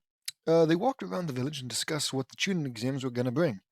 I heard that there's going to be some huge competition coming. Lots of genin from different villages are going to attend, says Fu. We're going to have our work cut out for us. No, you're not. We met lots of ninjas on our training trip and done so much. I have a very strong feeling that something big is going to happen later, and we have to be prepared for it, says Nicole. I have a feeling you're right, Nicole. It's like their friggin' motto. I have a feeling you're right. Insert name here. Says Ren. Me too, says Lincoln. As they walked down the street, a box-shaped rock with eye holes in it was following them. Hey sis, don't look now, but we have a pet rock following us, says Naruto. That's so funny. They saw the rock. Nice try, Konohamaru, but rocks aren't square and have eye holes in them, says Naruto. Ha ha ha ha ha! You saw him through my disguise again, boss, says Konohamaru. The box exploded into smoke, and they heard coughing, and out of the smoke came Konohamaru's Sarutobi, Moegi Kazamatsuri, and Udon Icy? Icy? Is? I'll just say icy. Hey guys, you almost had us there, but keep trying and maybe you'll get us one day, says Naruto. Thanks, boss. Anyway, you promised you would play ninja with us, says Konohamaru. You're right, we didn't, did we? How has your training been coming along, asks Naruto. Good, boss. Pakura-sensei has been training us really hard, says Moegi. Mogi? This is Mogi. That's great, guys. I'm glad she's teaching you, unlike the closet pervert Ebisu, says Nicole. Nicole pulls out a kunai. Go get it, guys, says Nicole. Nicole threw the kunai, and Konohamaru, Mogi, and Udon chased after it. That's like what are they? You're treating them like dogs, you jerk. Nicole and team chased them, and Konohamaru ran into someone. Hey, watch where you're going, you brat, says question mark. Nicole and team saw some familiar faces. Hey, put him. Kankuro Temari? Asks Nicole. Or is it two people? Yeah, it's two people. Kankura and Temari. Okay. Nicole, it's been a while, says Kankuro. How have you guys been? Asks Temari. We've been doing well, says Nicole. It's good to see you both again, says Naruto. You too, Naruto, says Kankuri. Could you please put my friend down? He's the grandson of the third Hokage, says Naruto. Oh, I'm sorry, I had no idea, says Kankuro. Kankuro did so. Nepo baby. So how have things been for you guys? Asks Fu. Great, Fu, says Tamari. Is Gara with you? Asks Nicole. A swirl of sand appeared and Gara appeared next to a tree. It's good to see you again, Gara, says Naruto. You too, Naruto, Nicole, Sakura, Fu. It's been a while, says Gara. It's like it's the same thing. Character arrives. Team Phoenix Dragon Loudstorm, or whatever the hell their name is, Team Cosmic Dragon is like, hey, person who just arrived, long time no see. And then person who just arrived is like, oh, hey, it's good to see you. Long time no see. It's been a while. It's like, dude, what is the point? It's just filling. It's filler.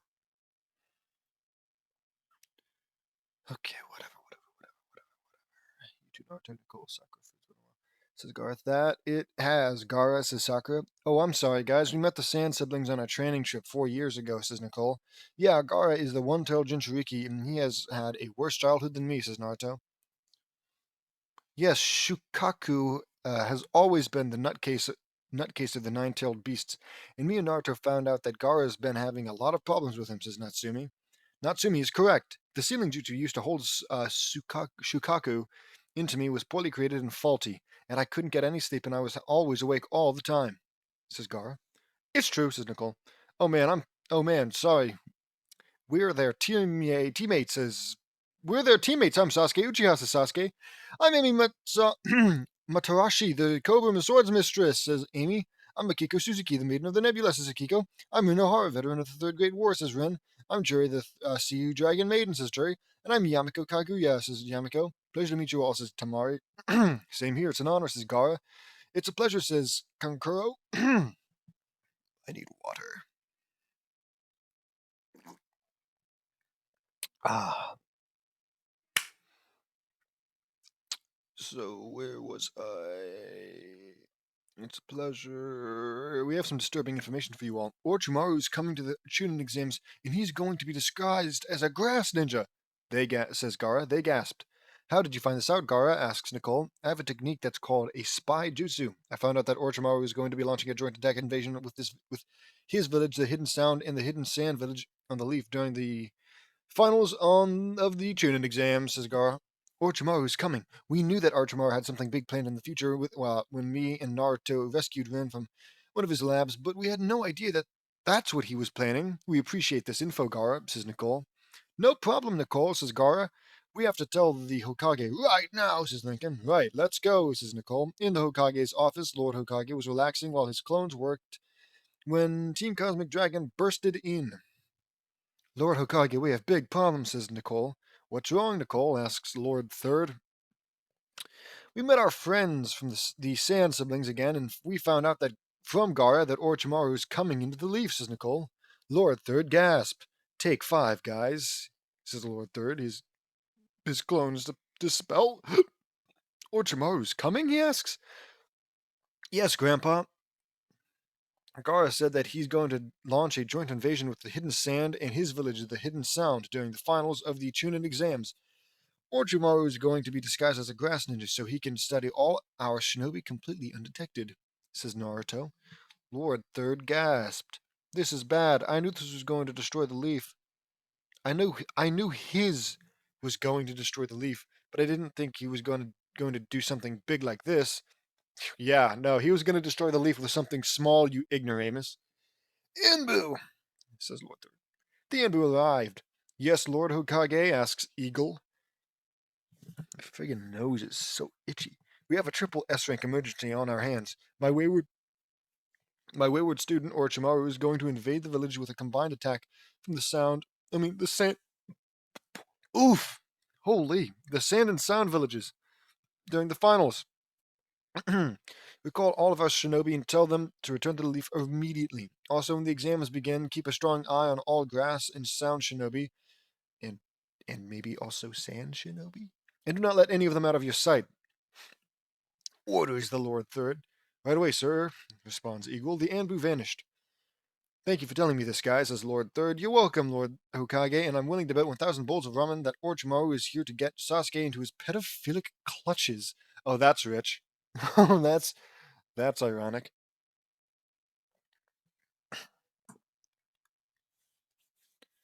Why pedophilic clutches, man? It's like, is he actually a pedophile in the show, or are we just making shit up now? Whenever, oh, never mind. He sucked all the life out of it. What is there left to say? Wow, that's crazy. James, you're stupid. This sucks a lot. And then I keep reading. It's a vicious cycle. And my phone wasn't plugged in. Even though it was, but whatever. Okay. Pedophile. Where was he? Pedophilic clutches and steal his body for the Sharingan, says Nicole. I have a feeling you're right, Nicole. I will call back my student Jiraiya and let him know, says Lord Third. Okay, also, we can now destroy Orochimaru for good this time. We're going to face Orochimaru and make him pay for everything he has done. He's number 2 on Team Cosmic Dragon's hit list, and he will be the perfect target to test the full extent of our skills, says Nicole. Sure. I have a very strong faith that you can do it, says this will be your ultimate test. It's a triple S rank mission, and your mission is to kill Orochimaru, says Lord Third. Affirmative, Hokage, says Nicole. We won't let you down, Grandpa, says Naruto. You can count on us, sir, says Lincoln. Hands in, says Nicole. They put their hands in. Team Cosmic Dragon soar, they all say. Fucking awesome! I don't know about you guys, but I got goosebumps. All right, let's prepare for our mission, says Nicole. Right, says Naruto. They get ready for the Chunin exams. The Chunin exams began, and the first test was in the academy. So the first test is at the academy, says Nicole. Yep, it's been a while. It's like, why does why does he always do that? Like, he's got the little setup text to like tell us what people are doing, where things are. It's like, oh, they all went to the bathroom, and then like literally the first thing they say when the characters start talking is, "We're in the bathroom." Like, I know you're in the bathroom. You don't have to say, "I am in the bathroom." It's like they are actually talking in a way that is easier for a person reading a story. But it's weird because it's not like this has been suddenly fourth wall breaking moments. It's just a strange way to talk. I guess at the end of the day, that's all it is. Okay. You get ready for the Academy, says Nicole. Yep, it's been a while since we've been back here, says Naruto. It sure has, says Fu. The first part of the exam is in room 303 on the third floor, says Jury.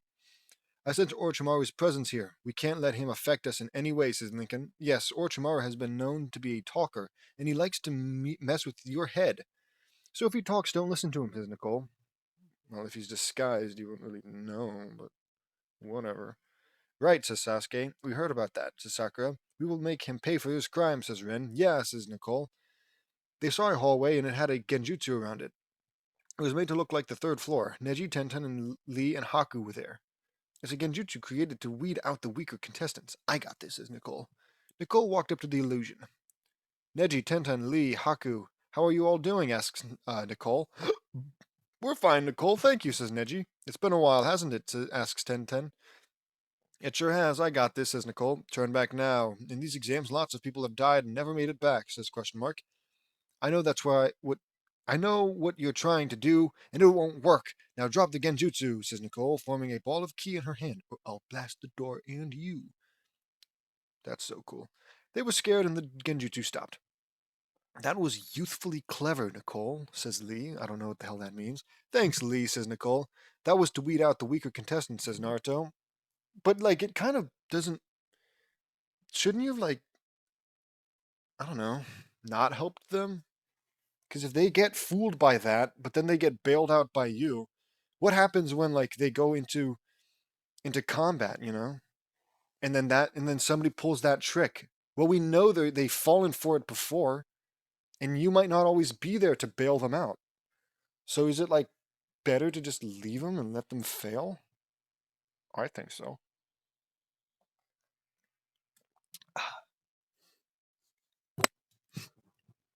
Where was I? Weaker contestants. I know, but what fun would it be if we didn't have a lot of competition, says Nicole. So it's an ego thing. She has to have a lot of people make it through to the end so that she can beat them all.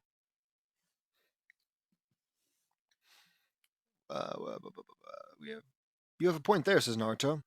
Well, let's continue up to the third floor, says Nicole. They walked up the stairs.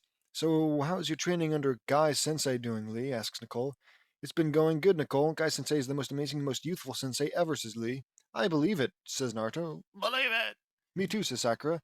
They got to the classroom they were told to go to. This is it, room 303. The exam doesn't start for 20 minutes, so we'll wait, says Nicole. They sat down in some chairs and began talking. Numerous genin from different villages came, and some of them they knew. It was quite a reunion. Genin from the Rock, Mist, Cloud, Sand, Grass, Sound, Star, Waterfall, Rain, and Lock villages were all there. Wow, we have a huge amount of competition this time. This is perfect, says Nicole. It sure is, says Naruto. Let's scan some of their minds and see if any of them need help or more. Yeah, sure. Shut up, Lincoln.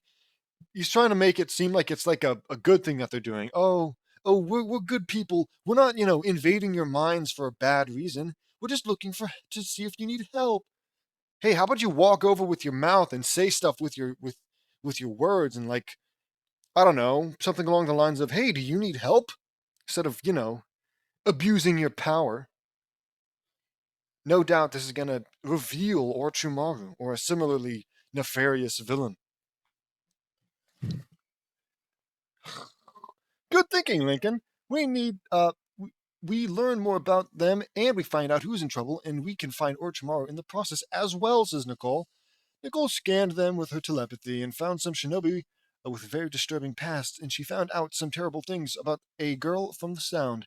She scanned a particular grass ninja and she saw Orochimaru in disguise. Guys, huddle, says Nicole. They huddled. I found Orochimaru. He's the grass ninja right there, Nicole whispers. Nicole pointed to the grass ninja. It's him, all right. I can sense his evil chakra, says Naruto. How are we going to kill him, asks Sakura.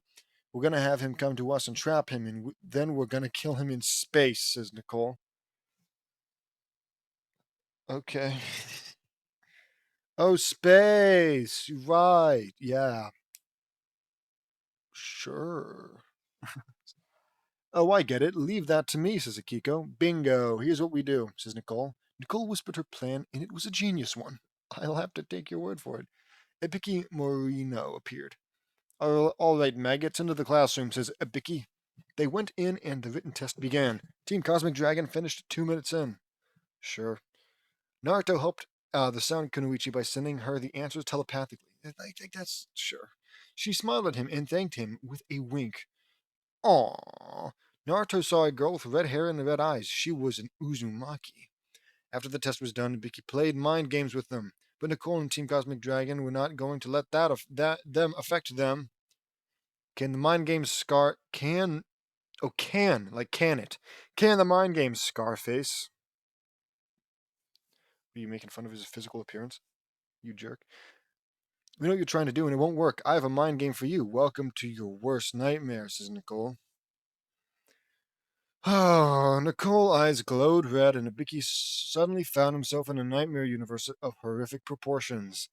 Ibiki was being tormented by evil monsters, goblins, demons, souls from the netherworld, and creatures of such indescribable horror that he was screaming like a little girl. And all this because what? He's doing the tuning exams for you? Hosting them or whatever? In the real world, Ibiki was shaking in fear in a fetal position, foaming at the mouth, and he was completely paranoid. I think you broke him, sis, says Naruto. I know, but it turns out he's all talk and no action, says Nicole. That's so cool. Anko came in with one of her entrances. Here's the sexy and single Anko Mitarashi, ready to give you your second test, says Anko. Nice entrance, Anko sensei, says Nicole. Thank you, Nicole, says Anko, seeing Ibiki shaking in fear. What happened to Ibiki? She asks. He was playing his mind games on us, and I was too smart for him. I used a deadly genjutsu on him that. What do you mean you used a deadly. You don't say that! Unless it. Was it actually deadly, you friggin' maniac? Oh, he did mind games. Better, use deadly force, you friggin' moron. I am glad. Actually, I guess I don't know for certain, but I'm pretty sure James Knudsen is not a police officer, or he would be. Uh, case. Evidence number one, case number one for why we should have what are they called? Body cams. Because he would just be shooting everyone. Oh, you were stealing? You're the worst. Burn in hell. And then he unloads a fucking his whole gun into it. It's just stupid. You don't. Did you have to say deadly? Whatever. I used a deadly genjutsu on him that destroys the target's sanity with pure fear. My big brother Jared made. What do you mean, Jared? Who the fuck is Jared? Nicole. Oh, sorry. I thought this was Naruto speaking. Sorry. It's like, is that did he? Is he confused? Does he think JD means Jared? But of course, he hasn't actually met JD yet. And also, that's strange, right? You're the little brother of JD and also the little brother of his daughter. How does that make any sense? But excuse me. Like I said, oh crap. Well, I lost my train of thought. Oh well.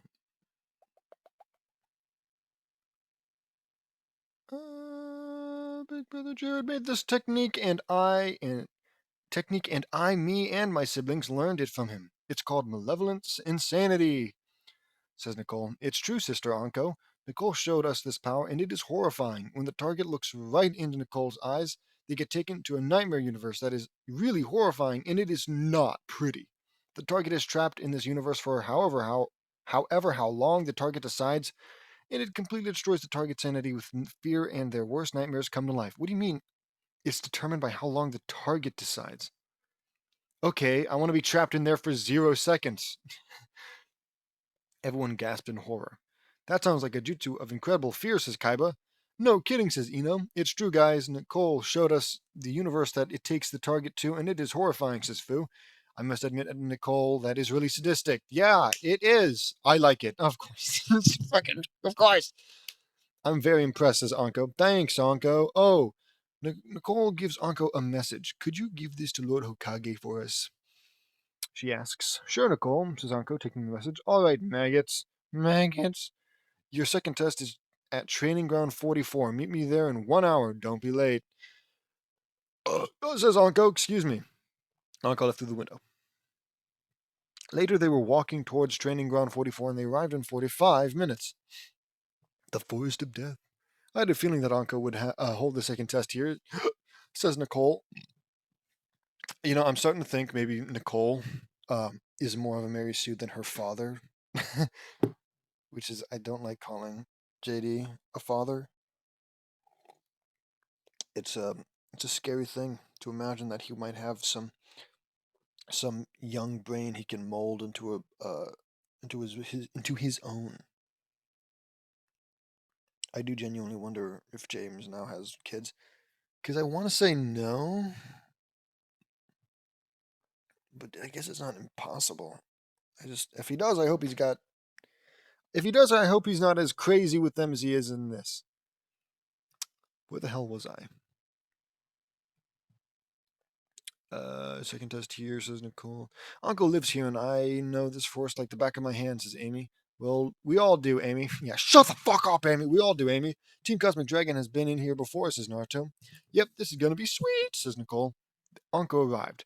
You guys are early, says Anko. Being early is a key variable to being a shinobi, says Nicole. Well said, Nicole, says Anko. How's the fresh meat and bandits and criminals we brought for you, Anko? Asks Naruto. Delicious, Naruto. Their blood was tasty, says Anko. What the hell? Good. Eat their legs off for us, says Fu. I don't know what that. So Anko's like a cannibal or something? Is she a good guy?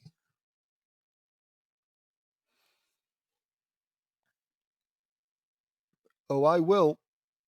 Now it's time for your second test. Welcome to Training Ground 44, or as I like to call it, the Forest of Death. My own little playground, says Anko. This is going to be interesting for all of us, says Sasuke. I know, says Anko. Anko went over the rules of the test and gave each team a scroll. She gave them either a heaven or earth scroll. Team Cosmic Dragon had a heaven scroll. Of course they did. The test began and Team Cosmic Dragon was dashing through the forest. They encountered. Okay. So James is going to spend fucking paragraphs re-emphasizing stuff we already know, wasting times with these long, overinflated character introductions. But God forbid he explain the rules of this game.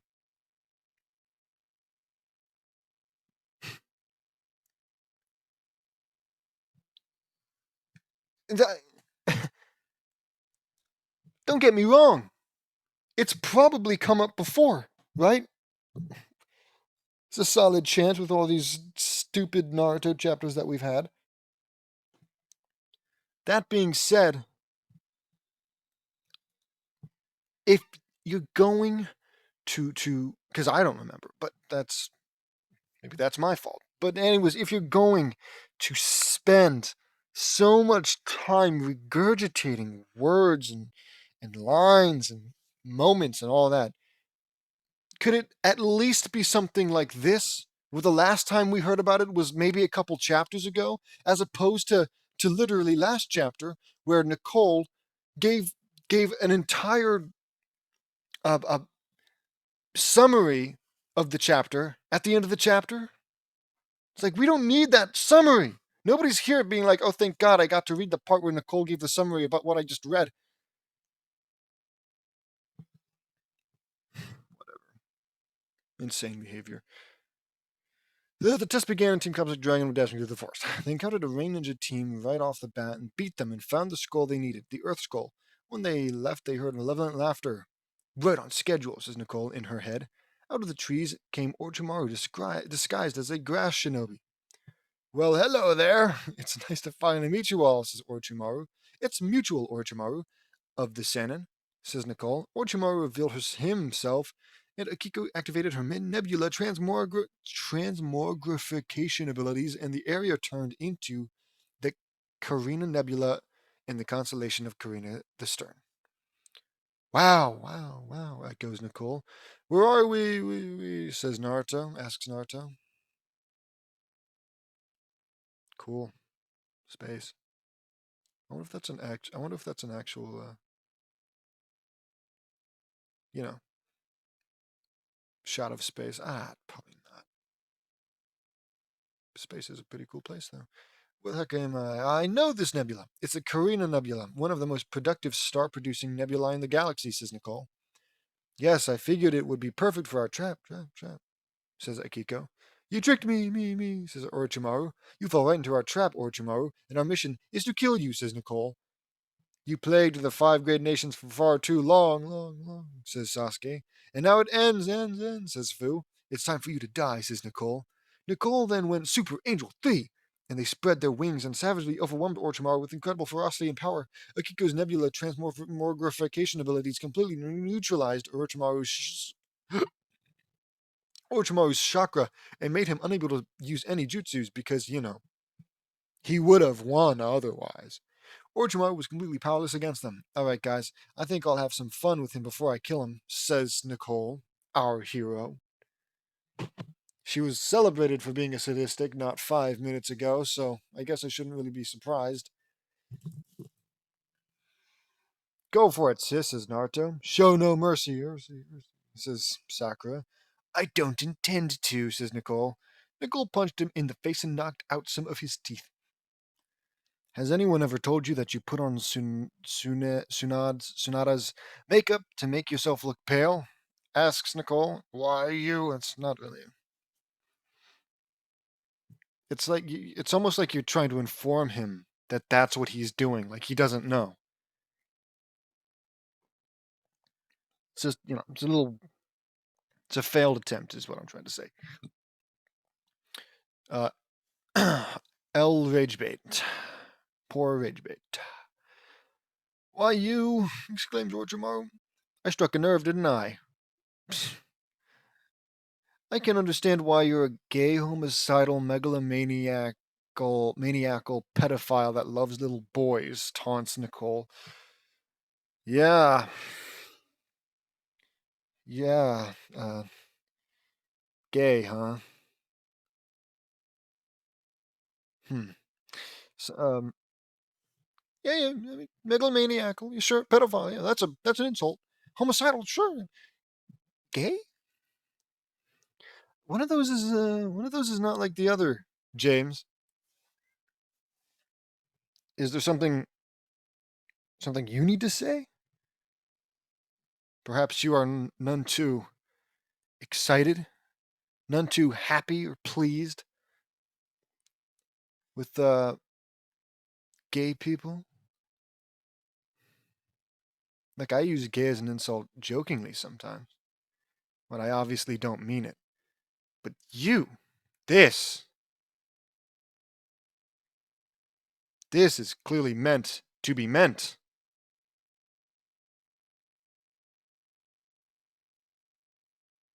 Anywho, Orochimaru was infuriated and he tried to punch and kick Nicole and she kneed him in the stomach.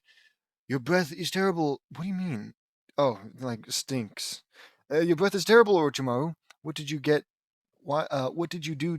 Get a drink out of a toilet that hasn't been cleaned in over 20 years? Asked Nicole. Orochimaru was getting madder and madder by the second. Nicole kicked him in the back of the head. How do you sleep every night, Orochimaru? Do you sleep with a nightlight and a teddy bear? Psh, I mean, that's yeah, that's I mean, it's not that crazy though. I mean, some people, not me. Some people are afraid of the dark. And well, I've had the teddy bear since I was a kid. I'm not going to just abandon it. Asks Nicole. Link and Naruto, Sasuke, and the girls were laughing like crazy. Nicole punched him in the nose. I checked your blue book value on your brain. What the? What? What does that mean? On your brain, Orochimaru, and it said that it's worthless and you're in need of a brain transplant, says Nicole. Nicole got behind him and channeled lightning into her fingers. Lightning style, Leaf Village, Secret Finger Jutsu, 1000 shocking years of death, says Nicole. Nicole jabbed him in the butt and sent him flying, and he was electrocuted. Orochimaru was floating in space. Has anyone ever told you that you wet the bed? It's like, it's not, no, you're supposed to say, hey, you probably wet the bed, don't you? That's the insult. You're not informing him that he wets the bed as if it's something he doesn't know. It's almost like you're helping him, like, hey, by the way, you wet the bed. It's stupid.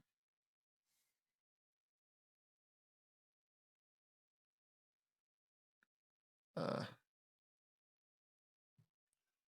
was I? Oh, crap. What the bed there? That's gonna call. Orochimaru was completely humiliated, and he made into a total laughingstock. He got himself together, and he was completely enraged. You have some nerve making me into a joke. I'll destroy you. I swear, if it's the last thing I do, I'm not your entertainment, says Orochimaru. Nicole smiled with a malicious look. Orochimaru was about to attack when Nicole went toward him at blazing speed and kicked him in the stomach with devastating force. The force of the kick was so strong that it damaged Orochimaru badly. Akiko deactivated her powers and the area reverted back. Orochimaru was really damaged and he was starting to get really sick. What have you done to me? Asks Orochimaru. Orochimaru started inflating and he looked like he was going to throw up. Uh-oh. Furry inflation. Did you know furries are responsible for the rising inflation in America today? Look up Rule 34, furry inflation, to find out more. Don't do that. That's a joke. He's sick. Oh man, look, says Naruto. Something is happening to Orochimaru, says Rin. He's sick, says Sasuke. Orochimaru was getting bigger and bigger, and he was in a lot of pain. Of course he was. Orochimaru's life force is draining fast, and I sense something about to come out, says Juri. How can you tell? Asks Juri. Juri asks Sasuke. Watch, says Juri. Orochimaru suddenly puked with explosive power, and out of him came three bodies and his sword. Bletch, that was disgusting. Naruto, Sakura, Rin, get them to safety, says Nicole. Right, says Naruto. They got their bodies away from the fight, and Orochimaru started changing. What's going on? Asks Fu.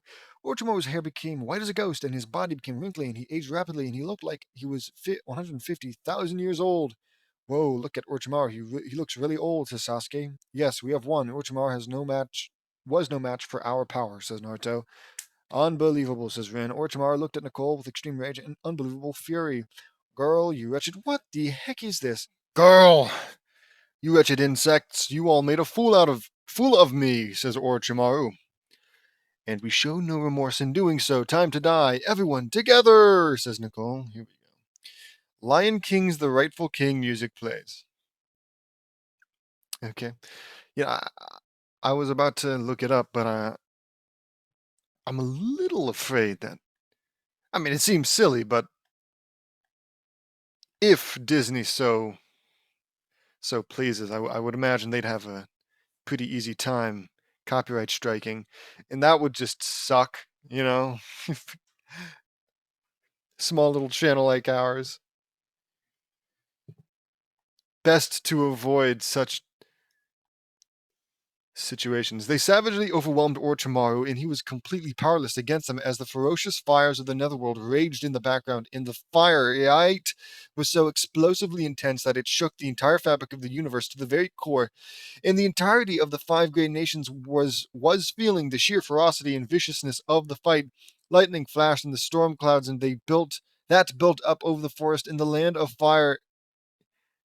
And the land of fire, okay. And the power of the storms was incredible.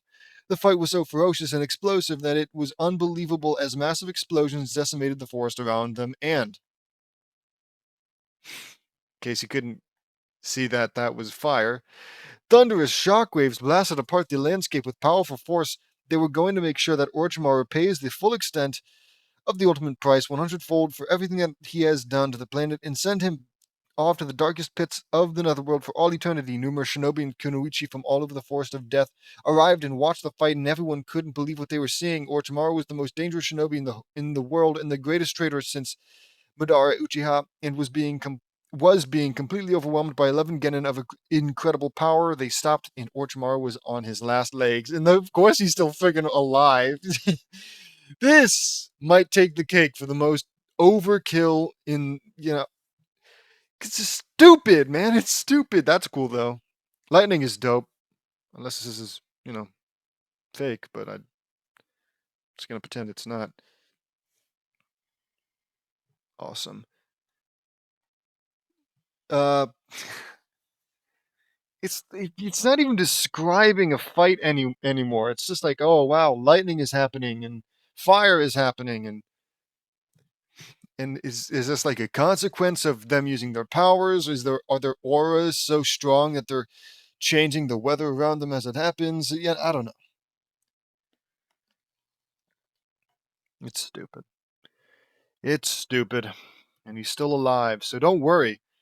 We still have a chance for like a group Kamehameha. Oops. Oh Lord, oh my god. Okay. This is it, Orochimaru. Now you die, says Nicole. And then they fired a powerful energy blast and completely obliterated him in an instant. Have a fun time in the Netherworld, Orochimaru. People like you deserve to be damned, says Nicole. Yep, Orochimaru got what he deserved, says Naruto. He sure did, says Sakura. Suddenly, Orochimaru's spirit appeared, and Nicole pulled out a dark book. Shut up. Shut up. It was a book of vile darkness. 4,000 years ago in the world of Dungeons and Dragons. What are we doing? What are we doing? Nagrul the Foul, a malevolent sorcerer who got an extreme sick thrill out of causing death, destruction, pain, and suffering, was nearing the end of his life. He was completely consumed with hatred for all living things, and he sold his soul to the demon lords of the abyss so that his malevolent spirit would survive after his body died. In an excruciating ritual, his skin was flayed into pages, his bones were hammered into a cover, and his diseased blood was transformed into the ink to pen the book that Nicole has. Yeah, and I guess this is what the heroes are using. Yes, I don't know if this person is so evil and wretched. Maybe you shouldn't, as the quote unquote good guys, use it for any reason. But it's okay because Orochimaru is a bad guy. All those exposed to the book were driven insane and were corrupted by the wicked knowledge inside that they were forced to turn evil. Except Nicole, because she's so awesome. The Book of Vile Darkness is an artifact of doom, and it brought misery and bloodshed with it. Nicole was in the world of Dungeons and Dragons, and she became a member of a powerful group of warriors. The warriors were called the Knights of the New Sun. Okay, that has to have been somebody else's name. Is this like? Do you think James like got involved in an actual real life D&D group? He was totally a nightmare player. I can see it. But I only hypothesize that because Knights of the New Sun. I mean, it's still a little. Oh, look at us, we're so badass. But compared to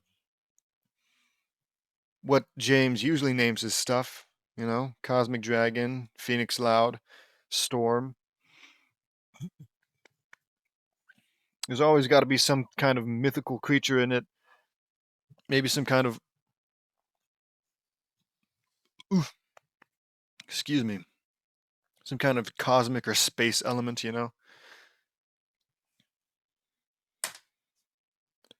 Whatever. Uh, I lost my spot. Knights of the New Sun, and they swore an oath to resurrect all hope in the land. The purity of their hearts was so powerful and great that Pelor, the god of light, granted them powerful amulets with which to channel his righteous power of light. And she's just had this, I guess. Why the hell not? This pierced the shadow that had plunged the land into the land for 1,200 years and cast it asunder. Nicole found the Book of Vile Darkness during the battle, and her power completely destroyed Nargrul's evil knowledge in it and completely wiped the book clean of info. Nicole would use the book to capture the universe's most evil villains and imprison them in the book forever. And that's the amulet. Sick. You are forever cursed to this book, says Nicole. She chants an incantation. Alderon Ein. Is that an L? Eilenthranel Vossalin Lyris Nor. She chants. Orchimaru's evil spirit went into the book, and he was now forever trapped in it for all eternity. All the information on everything he has done, where his hideouts were located, all the experiments he was doing over the years, and more was written on it. Orochimaru's death was felt all across the five great nations like wildfire, and the curse marks he gave to the people under his influence were completely destroyed. Orochimaru's reign of terror had been silenced forever, and he was now paying for it in the Book of Vile Darkness, as his evil spirit has been consumed forever, and he will never terrorize the world again. It began to rain as if the skies were mourning the man Orochimaru once was. Come on, guys, let's head to the tower and round up. Okay, that's weirdly mature, implying that there is a sadness in Orochimaru's death. Very, very, very anti James, very anti JD. He is a bad guy, so everything about him should never ever be mourned and is evil and should be destroyed. Come on, guys, let's head to the tower and round up any shinobi that need our help, says Nicole. They left and they found the Uzumaki girl being attacked by a giant bear. Naruto swooped in and saved her. They also found the Sound Girl being assaulted by her teammates, and Sakura saved her. Fucking sure. They went to the tower and got there with only 4.5 days to spare. Only. They got in the tower, and the Uzumaki girl, the three bodies, and the sound. What? Three bodies? What? What bodies? Orochimaru? Whatever. They got in the tower, and the Uzumaki girl, the 3 bodies, and the sound girl were rushed to the infirmary. Sasuke kept Orochimaru's sword for his own. In the Hokage's office, they gave their report. Also, I feel like maybe the whole Uzumaki girl should be a little bit more important since, as far as I remember, there's only Naruto left currently. No, his mom is alive, I think. Yeah, she woke up or something. I just feel like this should be a little bit more important. And that's it, sir, says Nicole. That's insane. Okay.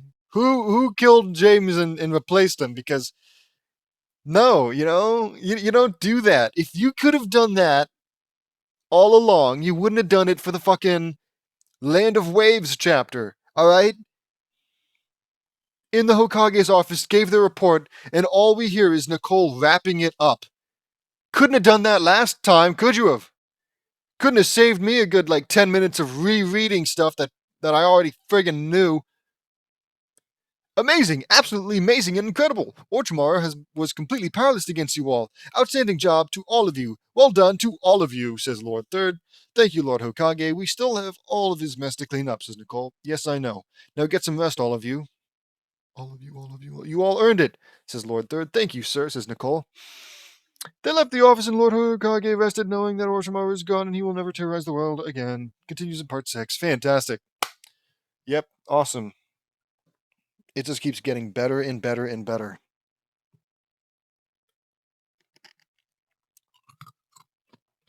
I'm going to be honest. We are, 5 parts in, and not one of them has been even, medium length, let alone short. And we've got, maybe, I don't know, 15 more of these. It's depressing. This is depressing. Okay. That being said, let's do this. Next. Chapter 200! Yay! It's a celebration. I don't really feel... I'm not in the mood to celebrate, per se. But, it's... whatever. I'm not trying to make it sound like I'm actually genuinely depressed. Obviously, this is tedious and annoying, but... but nothing. That's just it, isn't it? Let's keep going, though, yeah? I'm sure... I checked, by the way. It's 18... 19... I think it's 18 parts. So we've got 12 more of these after I'm done with this one. And I got a glimpse while I was looking through it. I got a glimpse at... I think it's called Volcanic Trip, something like that. That's going to be... It's in, the near future? Kind of, maybe? I don't know. But whatever. At some point, we're going to get to a miniseries called The Volcanic Trip or something like that. And it's 45. It's 45 chapters. And I was going to say it. I'm a little frightened, and I'm unoptimistic that that's going to be relatively short. I know that the chapters only get longer and longer and longer as the or at the very least, maybe we're already there. Maybe this is already the era. We crossed over to permanently long chapters. But anyways, yeah, 45 chapters of the Volcanic Trip. I have no idea what the hell it could possibly be about. Maybe Hawaii. I just pray that it's not something stupid. Or at the very least, something different. It's gonna be stupid. What am I saying? I hope it's something different. I hope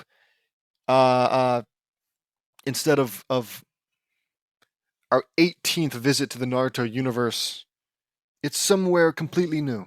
Or maybe it's just the same old shenanigans, They get up to the same shenanigans as they do in their normal day-to-day chapters, that aren't miniseries but it's just a different setting.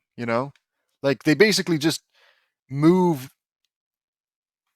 from uh, Royal Woods to wherever this volcanic trip place is going to be, and then they keep doing stuff like nothing happened. Maybe there's some overarching story, and then eventually they return. That's what I hope for. So yeah. Anywho, chapter 200, Shinobi of the Cosmic Storm, part 6. 4 days passed, and it was time for the tuning exam preliminaries. Hayate Gecko was the proctor for this, and he went over how the preliminaries go down. A screen was brought in, and it was going to pick the people fighting who. Battle 1, Nicole Nutson versus Zaku Abumi. This is going to be so intense. Nicole was in the area facing Kin Chutzi's former teammate, Zaku Abumi. Who the heck is Kin Chutzi? So my opponent is going to be you, Zaku, says Nicole. Yes, you're going to pay for killing Lord Orochimaru, says Zaku, because... But should this guy not be locked up? Like, he's clearly not hiding it. He's a Lord Orochimaru supporter, a sympathizer, whatever you want to call it. And wasn't Lord Orochimaru like the worst person? One of the worst people? So yeah, throw him in a cage or something. I don't know. Whatever. Orochimaru got what he deserved, and he is now forever damned just like you will be, says Nicole. Yeah, go ahead. Kill the kid, Nicole. No one is a match for the sound, says Zaku. We shall see, says Nicole.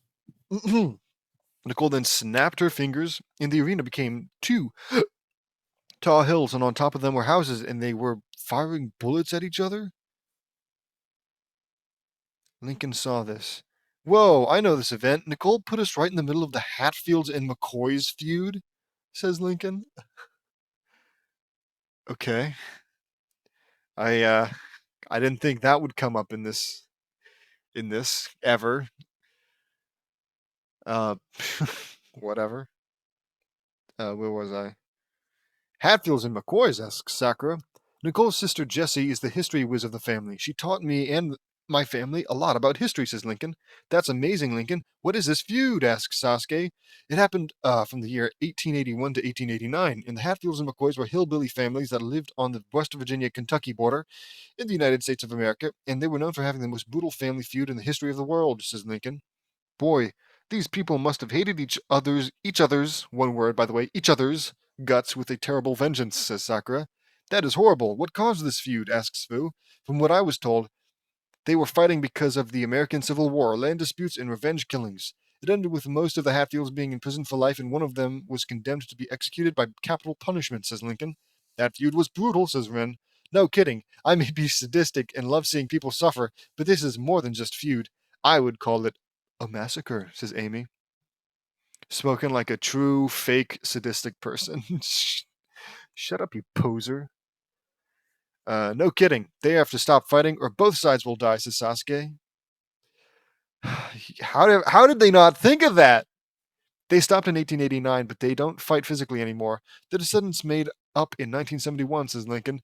Well, that's good, as long as they made up, says Naruto. Yeah, says Fu. I think I know what Nicole is going to do. She's going to beat her opponent first and then go into the event that she took us to, says Naruto. Yeah, okay. Why? No strategic advantage. She's just like, hey, you know what? After I beat this guy, I'm going to stop the fucking Hatfield McCoy feud. Okay. I don't know. It just... whatever. It doesn't make any sense. It doesn't make any sense.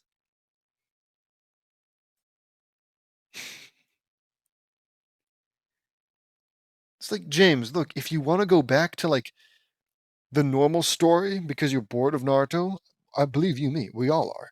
But if you want to go back to the normal story, just go. You know? Just go.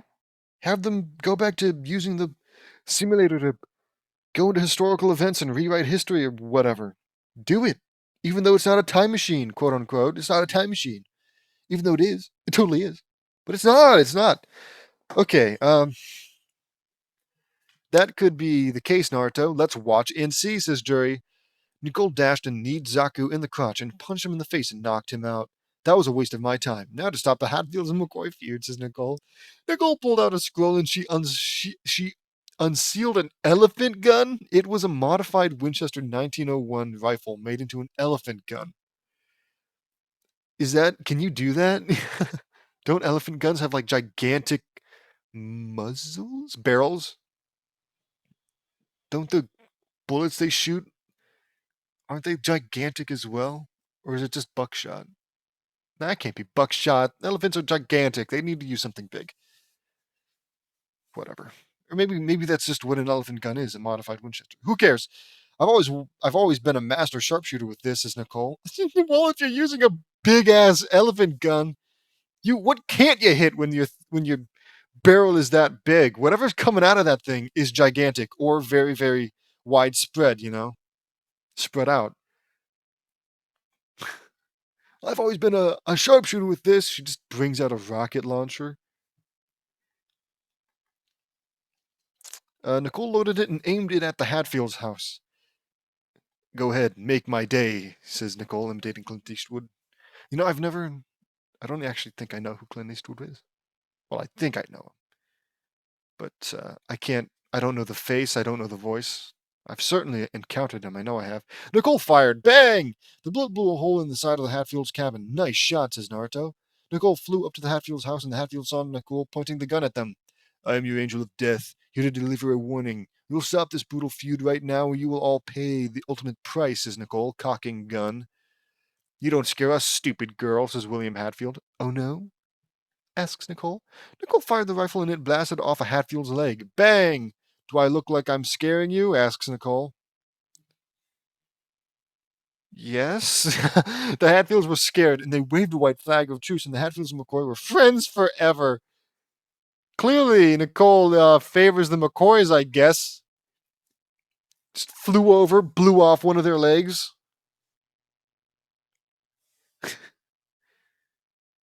I mean, I feel like the McCoys are probably also just as much at fault for this feud. Maybe you could blast off one of their arms. You know? Stupid.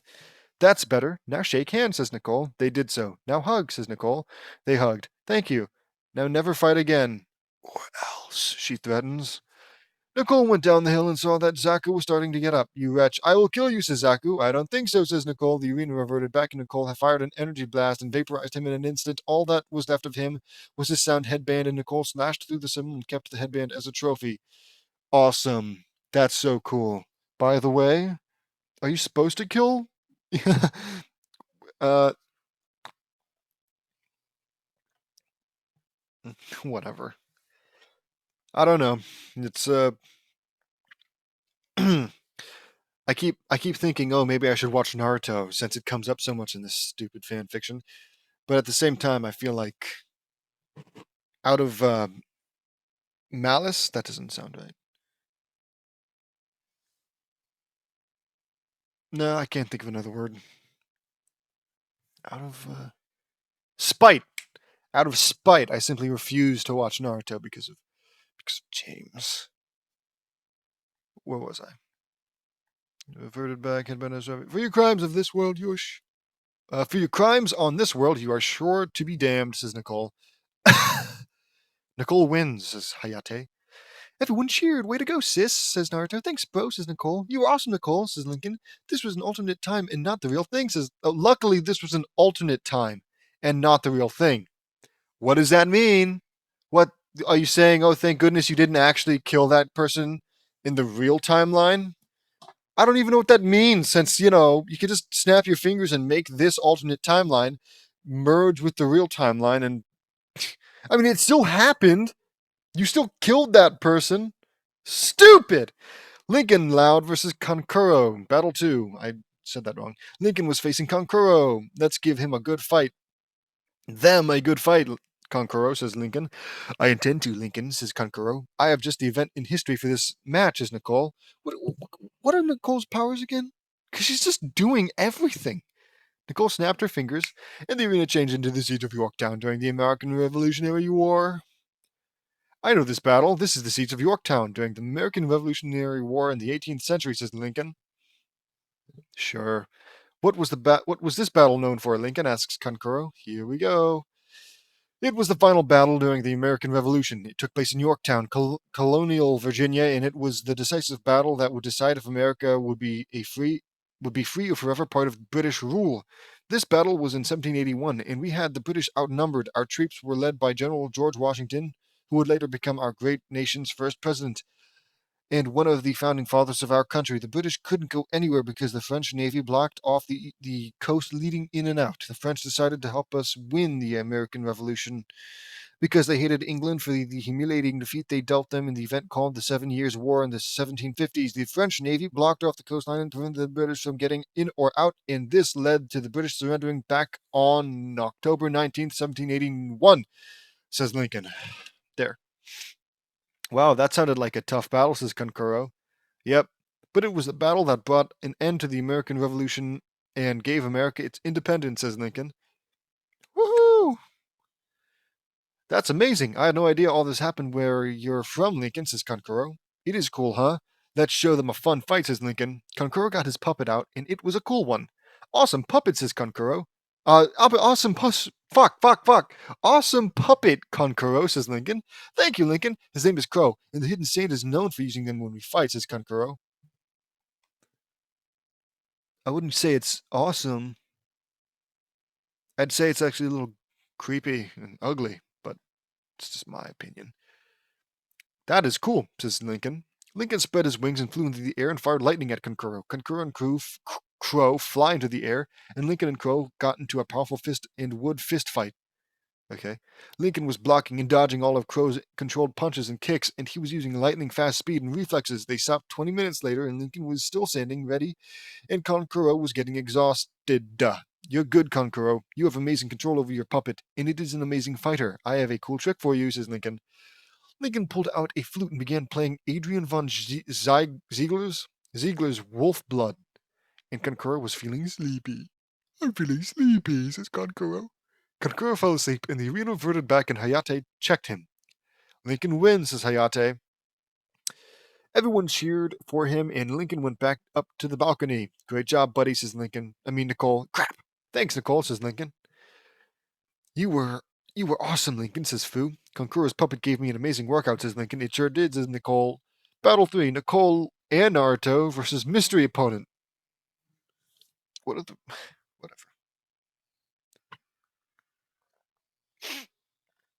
Yeah, so Nicole goes again, and also there's a mystery opponent. Is there any style of organization to this, to these tune-in exams, or is it just like whatever bullshit happens? Run with it. Nicole and Naruto were in a 2-on-1 battle, totally fair by the way, against a mystery opponent wearing a cloak. I've got a bad feeling about this guy, bro. I'm sensing an enormous evil power on this guy, says Nicole. Yeah, I sense it too, sis, says Naruto. You should know who I am, says question mark, taking off his cloak. Loser. They saw that the mysterious stranger was an evil Sasuke. They gasped in horror. Sasuke? Asks Nicole. Sasuke? Asks Naruto. Is that me? Asks Sasuke. This is the living embodiment of all the evil that was inside your heart, Sasuke, says Lincoln. How can that be, Lincoln? Asks Sasuke. Remember how you were when we met? Asks Lincoln. Yeah, oh good, we were getting an explanation for why they're suddenly being nice to Sasuke. Yeah, that was before I realized that what I had become and learned the truth, says Sasuke. Yeah, you must have separated somehow without us knowing about it, and this became an evil version of you, says Lincoln. That would be all nice and good and well, if not for the fact that you guys just you flicked a switch, like that. One chapter, you're like, every chance you get, you're insulting him and saying he's the worst person in the world, and then another one, it's like you're being cordial. At worst, you're being cordial, I think. I guess no, at worst, you're ignoring him. But you said without you knowing. As in, you didn't know that he separated from his evil self. So realistically, your treatment of him shouldn't have changed until an ample amount of time of you seeing this new, nice Sasuke had passed. Taking a drink of my water. Nice friggin' try, James, but your explanation is dumb. And so is your brain. And everything that comes out of it. And I will pay money for a copy of his at-home books, because I would love to know what the heck he's writing about. That's unrelated. But, yeah. Anyways, this makes no sense for why they suddenly just, out of the blue, started treating him nice.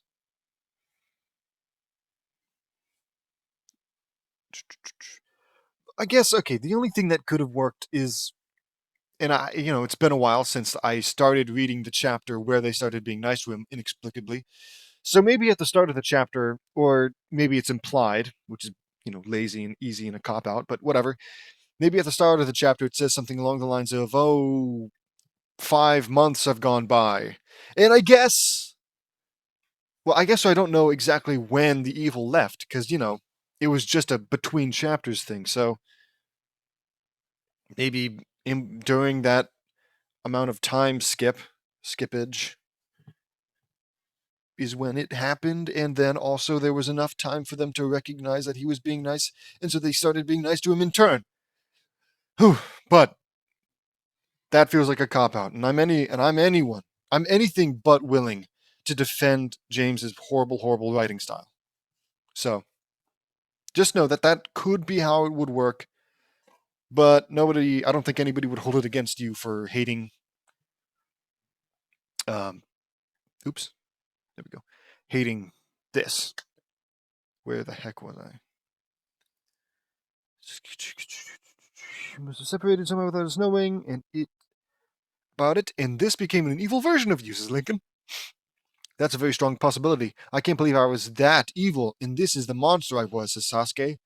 Yeah, but it's good that we helped you realize the error of your ways because of those doo-doo brains on the civilian council, says Sakura.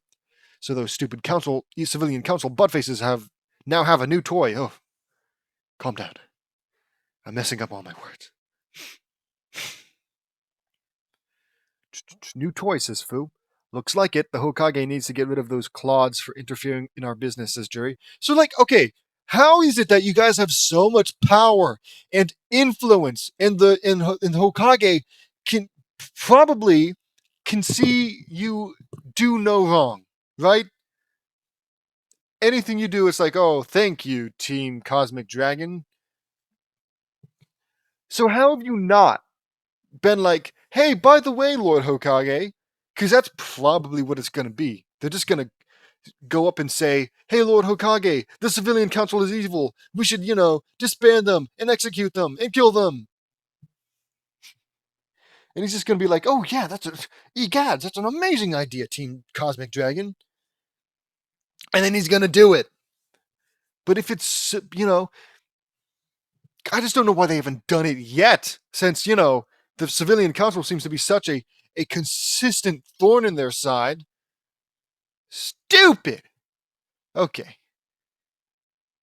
New toy interfering in our businesses, Jerry. Yeah, some scum just will never learn, says Amy. Can't argue with that, says Akiko. Yeah, they just will never quit, and they got what they want, says Rin. Back at the map, Nicole and Naruto stood ready. So the beast has separated from its master, says Nicole. Yep, Sasuke's evil is now on the outside for everyone to see, says Naruto. Shut up. You took everything from me. I'm the elite and the best there is, and you took it all away from me, says evil Sasuke. I was worried, too.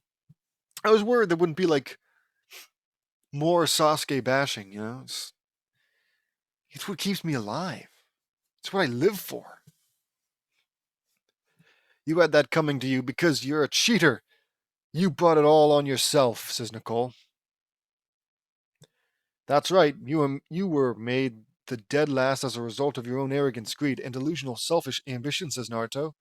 I'm a weak loser now because of you, and I will make sure that you suffer 1,000 deaths for that, says evil Sasuke, who is so brave and such an amazing character that even though he acknowledges that he is weak, he still is willing to fight, probably the two strongest people currently, around, because evil Sasuke is just that much of a badass.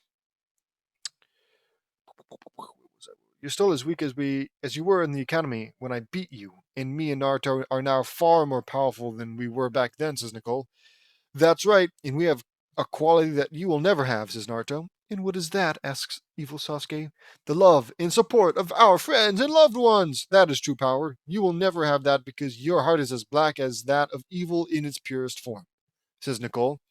How dare you! I am your superior and you will do as I command you! You will give me your power and techniques now, says evil Sasuke.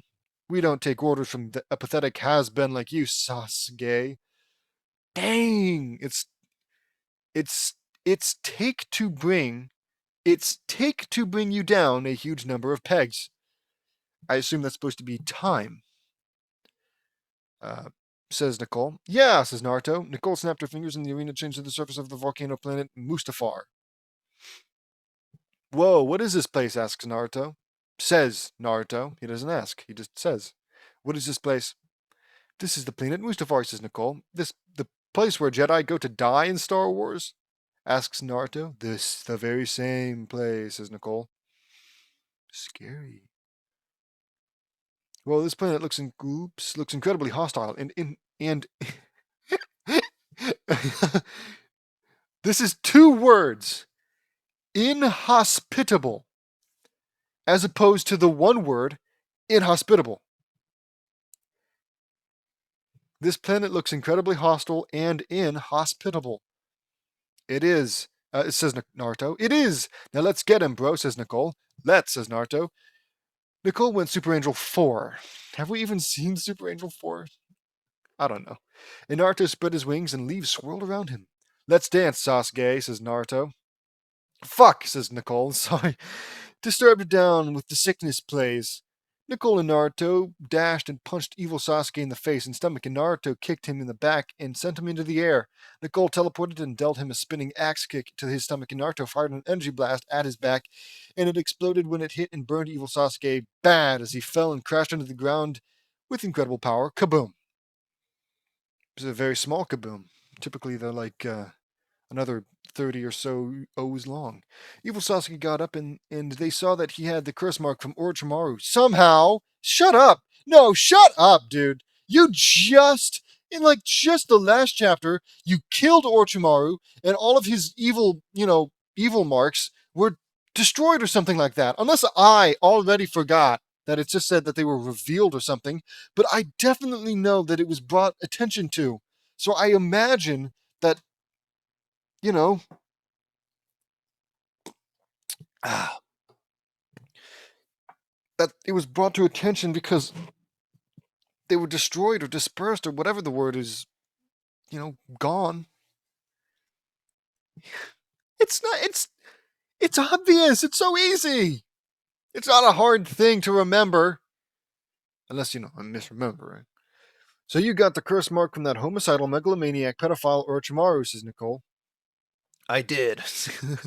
And this power is great. I will now kill you for robbing me of my birthright, says evil Sasuke. Come, says Nicole. Nicole and Naruto punched him in the face, and Naruto fired a blast of leaves at him, and evil Sasuke was in a tornado of leaves, and they were cutting him up. When it faded, evil Sasuke was a bleeding mess. You wretched losers, says evil Sasuke, dashing away and flying through hand signs. Fire-style fireball jutsu, he says. Evil Sasuke fired a fireball at them, and Nicole swatted it up into the air. My turn, says Nicole. So cool. She forms a huge fireball in her hand. Fire-style fire heaven. Nicole threw a huge fireball of fire. Yep, a huge ball of fire at evil Sasuke, and he dodged it, and the fireball exploded and engulfed much of the land in fire. Naruto kicked evil Sasuke in the stomach and punched him in the back of the head, and he belched out a huge amount of blood. Naruto kicked him in the face and sent him flying, and he crashed into a mountain, and it buried him. Buried. I've been getting a lot of videos about him. Anyways, about Call of Duty Zombies, and it's made me super nostalgic for Call of Duty Zombies 2 maps, specifically Buried and Transit, because they're so fun and interesting and cool. And I'm considering, should they ever go on sale, because I feel like I checked recently on Steam and it's like, I don't know, $40 for like a 15-year-old game or something like that. Which is nuts. Like, I like Black Ops 2 and 1 and all that, but I mean, come on, it's been a while. I think we can lower the price just a smidge. Anyways, that's why I just brought that up, because, Buried is the map, and buried was a word that just got used. Evil Sasuke exploded out of the rubble, enraged. I will not be humiliated like this. My Sharingan can follow all of your moves, and you will not stop me, says Evil Sasuke. Read this. Kaioken times 10! Says Nicole. Kaioken times 10, okay. Nicole was in a red aura, and she dashed at a blazing speed and kicked Evil Sasuke in the face with devastating force, and punched him in the stomach numerous times and kicked him in the crotch, and he dropped like a sack of potatoes. It's kind of a cheap shot, but whatever you say. Nicole stopped and powered down the Kaioken times 10, and Evil Sasuke was getting madder and madder by the second, and his curse mark was spreading fast. Your Sharingan is completely useless against us. Our energy blocks the Sharingan's powers and renders us immune to it. Your precious eyes can't save you, says Nicole. That's right, Sasuke. Sasuke, you've lost, says Naruto. Nicole and Naruto powered down. You've lost, Sasuke. We're far more powerful than you will ever be in 10 million lifetimes, and you never will be a match, and you never will match up to our power. Your good self has far more power than you, says Nicole. God, it destroyed James to have to write that. In fact, I think this is actually quite genius from James, because I'm pretty sure they already had a little humiliation ritual for the original Sasuke. But you can't do that too many times without it not making sense. Because we all know how much James cares about his stories making sense. So naturally, the only logical thing to do is to separate the good from the bad, and then repeat the humiliation ritual with evil Sasuke. It's genius! Where the heck was I? That's right, says Sasuke. Sasuke came up to evil Sasuke. You're me, says evil Sasuke.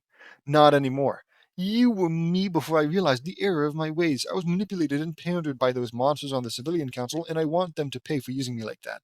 You, my evil self, have disgraced the Uchiha clan and completely ruined the good shinobi name and tarnished everything a leaf shinobi stands for.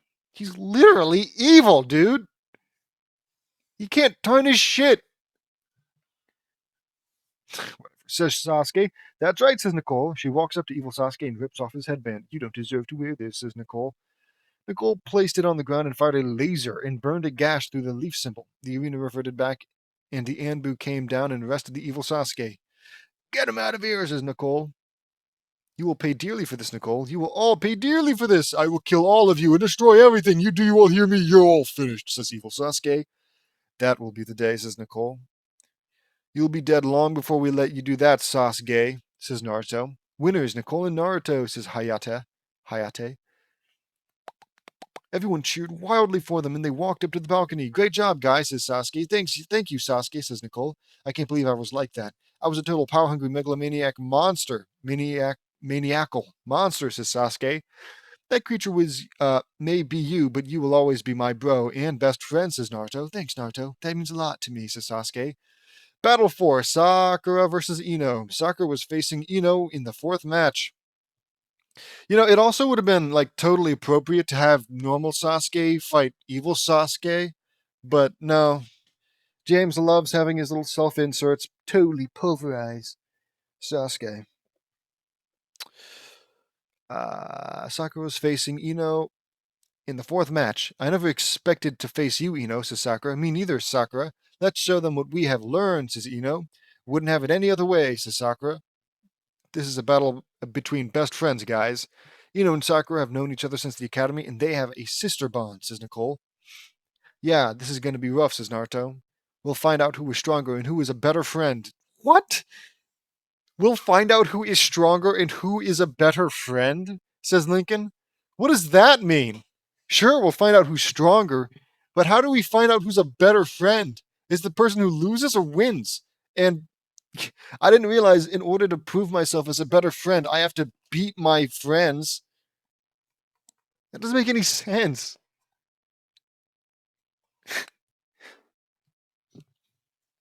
I love you, I say as I choke him out. That's crazy. That's crazy.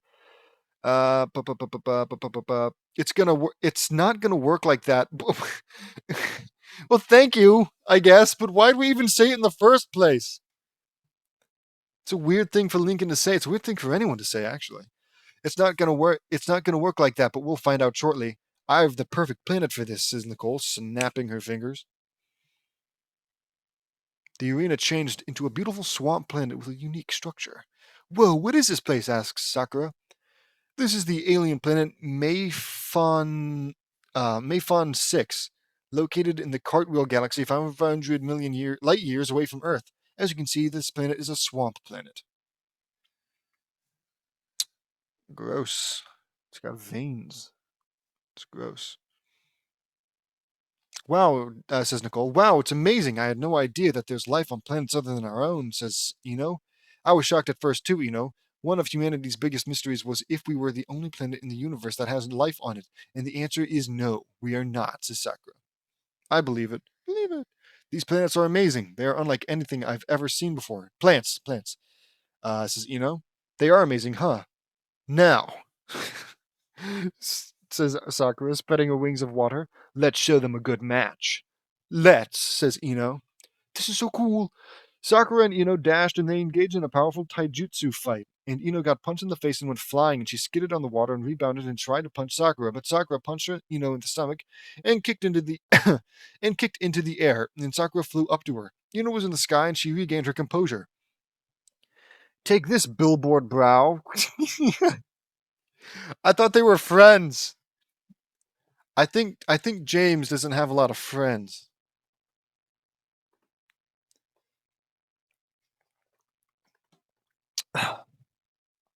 Because okay, well, I was going to say we don't talk like this to one another, but no, I insult my friends all the time. Because, they know I'm not being serious. And, they insult me back. Those sons of bitches. I was going to say we don't ever talk like this, but we do. We do insult each other, even if it's physical appearance. At least I do with my friends. But the difference is, he's doing this as like a, heat of the battle thing. But if anything, that's almost like your true feelings coming out in the heat of a battle, as opposed to a normal friendship where it's like, yeah, it doesn't matter the context. Even if we're hanging out, having fun, doesn't matter. We're going to insult each other. But outside of fighting, these people are just so vomit-inducingly nice to one another all the time. They never ever do little jokey insults like, oh, shut up, fatso. It's not really creative, but you get the point. There's a word for it. Whatever. I can't think of it. Ultimately, the point I'm trying to make is the fact that that these friends do in fact make little jabs at each other. Oh crap! I totally just lost my point. The fact is, even though that these characters who are friends do take jabs at each other, it's in a context that doesn't make sense. Whatever. You get the point I'm trying to make. Oof. I hope. One more time. While it does make sense for friends to make jabs at each other, the way that Ino and Sakura are doing, who, it was stated they are friends, prior context makes it seem out of place. In fact, I'd almost venture to say that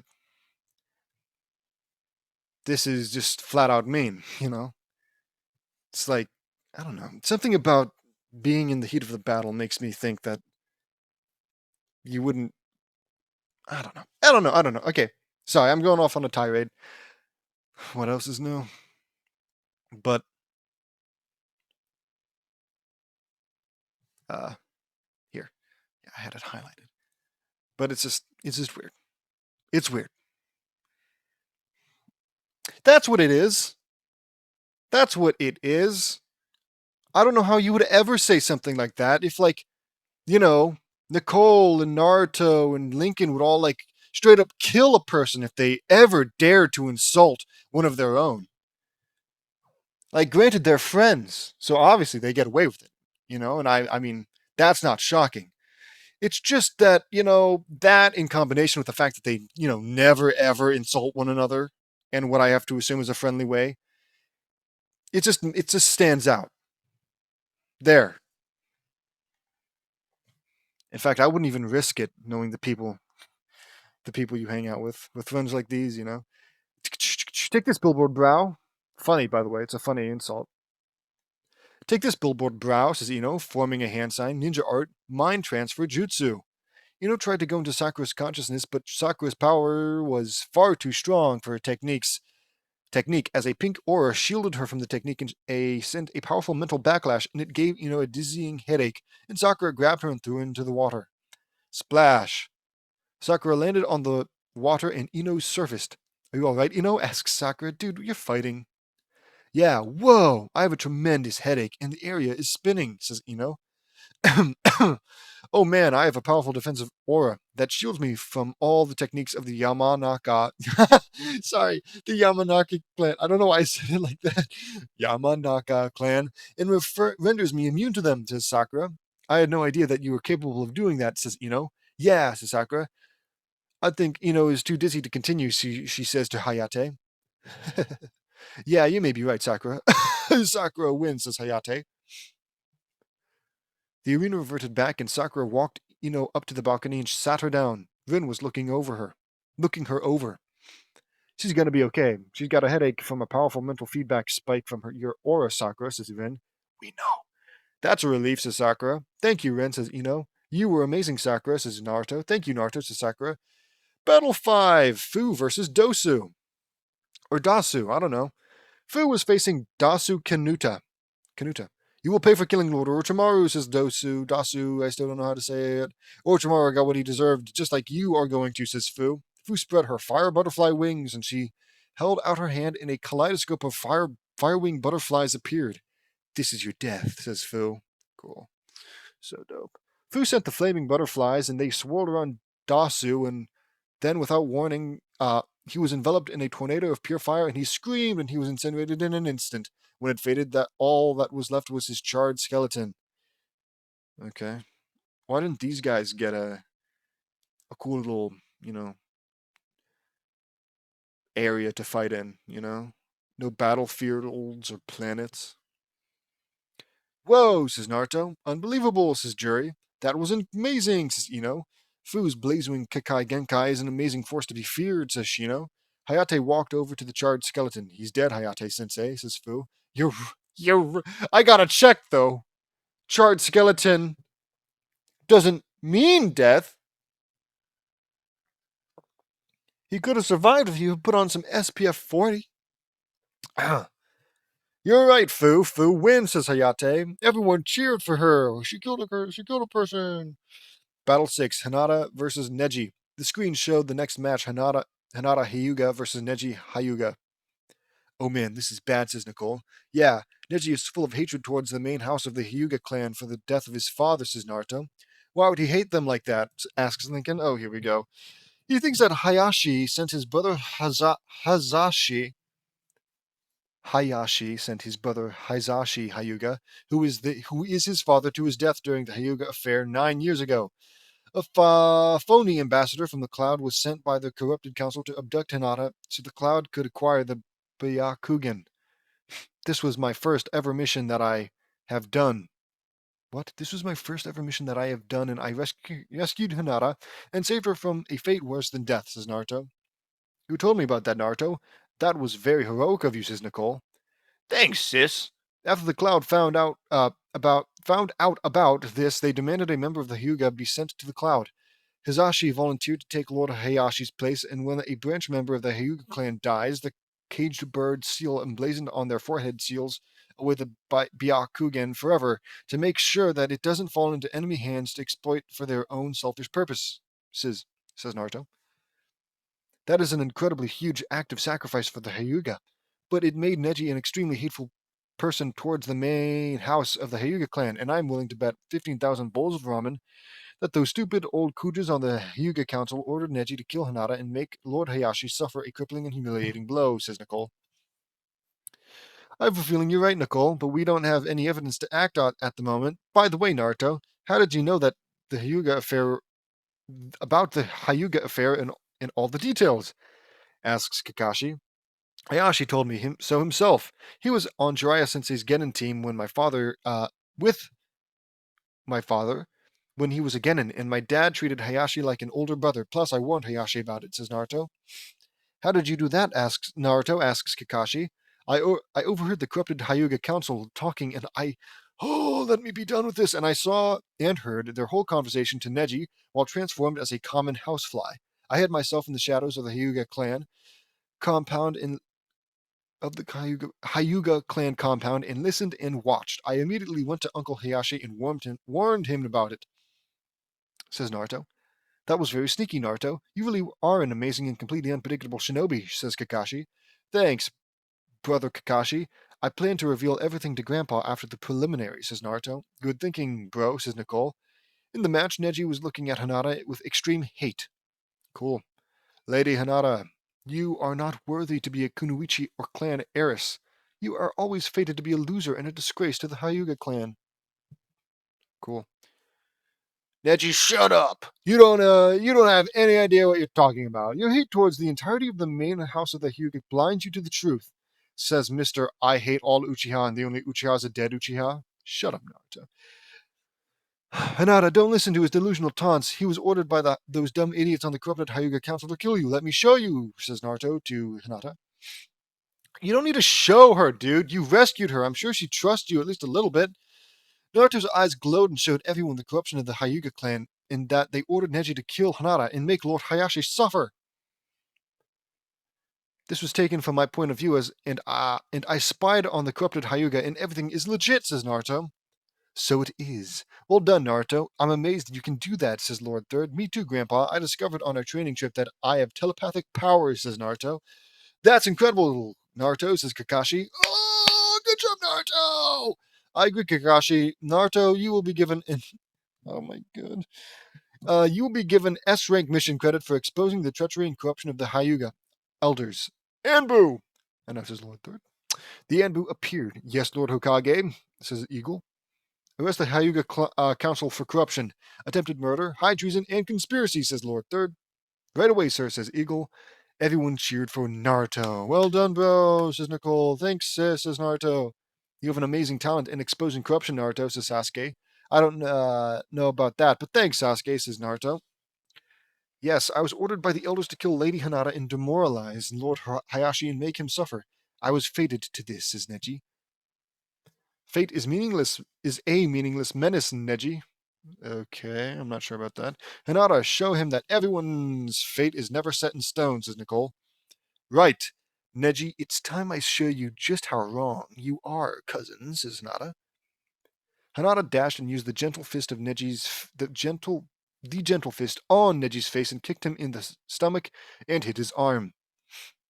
This sent him crashing into the wall. Neji was buried under some rocks. Suddenly, Hinata felt a massive power spike. Oh my god. An elemental choosing! Nicole sensed it. Whoa, I sense an incredible power increasing coming from Hinata. It's amazingly strong, because she needed it, says Nicole. What do you think it is, sis? Asks Naruto. I don't know, but it's going to make sure that Neji doesn't win, says Nicole. Hinata's Byakugan became an advanced stage of the Byakugan, and suddenly wings sprouted from Hinata's back, and they were indigo colors. Whoa, Hinata is now a true angel, says Nicole. Incredible, her chakra levels skyrocketed dramatically, says Naruto. Unbelievable, says Sakura. I've only heard legends about this. Whenever a member of the Hyuga clan has a pure heart and shows nothing but kindness and purity. She just punched a guy in the face! Whatever. In purity, they gain an advanced form of the Byakugan called the Tenshi Byakugan and sprout a pair of angel wings, says Kakashi. The angelic white eye, incredible. I have an idea, says Nicole. Hayata-sensei, can Naruto join in the fight and help Hinata fight Neji? Asks Nicole to Hayata. That would be an interesting match.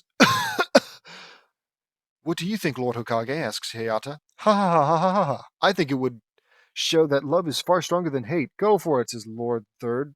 Yeah, sure. All right, says Hayata. Naruto came down and spread his wings. Go get them, you two, says Nicole. We will, says Naruto. Let's show Neji the power of angels, says Hinata. Yes, says Hinata. Neji got up and was enraged. You are both within my range, says Neji. Neji got into the 8 trigrams stance. 8 trigrams, 64 palms, says Neji. Neji dashed and Naruto and Hinata blocked every single one of his strikes. Hinata's new powers enabled her to read Neji's mind and know where he's going to strike, and Neji was powerless against their defense. My back is killing me. Better. I feel better. Hinata, let's show them a new technique I know with you, says Naruto. Right, says Hinata. This is going to be so cool. Naruto and Hinata held hands and he transferred his chakra and they flew into the air and became a phoenix. Everyone get down, says Nicole. They all ducked and covered and Nicole protected everyone in a powerful force field. Phoenix Raisin, Twin Lion Fists, say Nicole and Hinata. Naruto and Hinata smashed into Neji and it exploded into a swirling dome of explosion of incredible power. Wow. Crowd boom.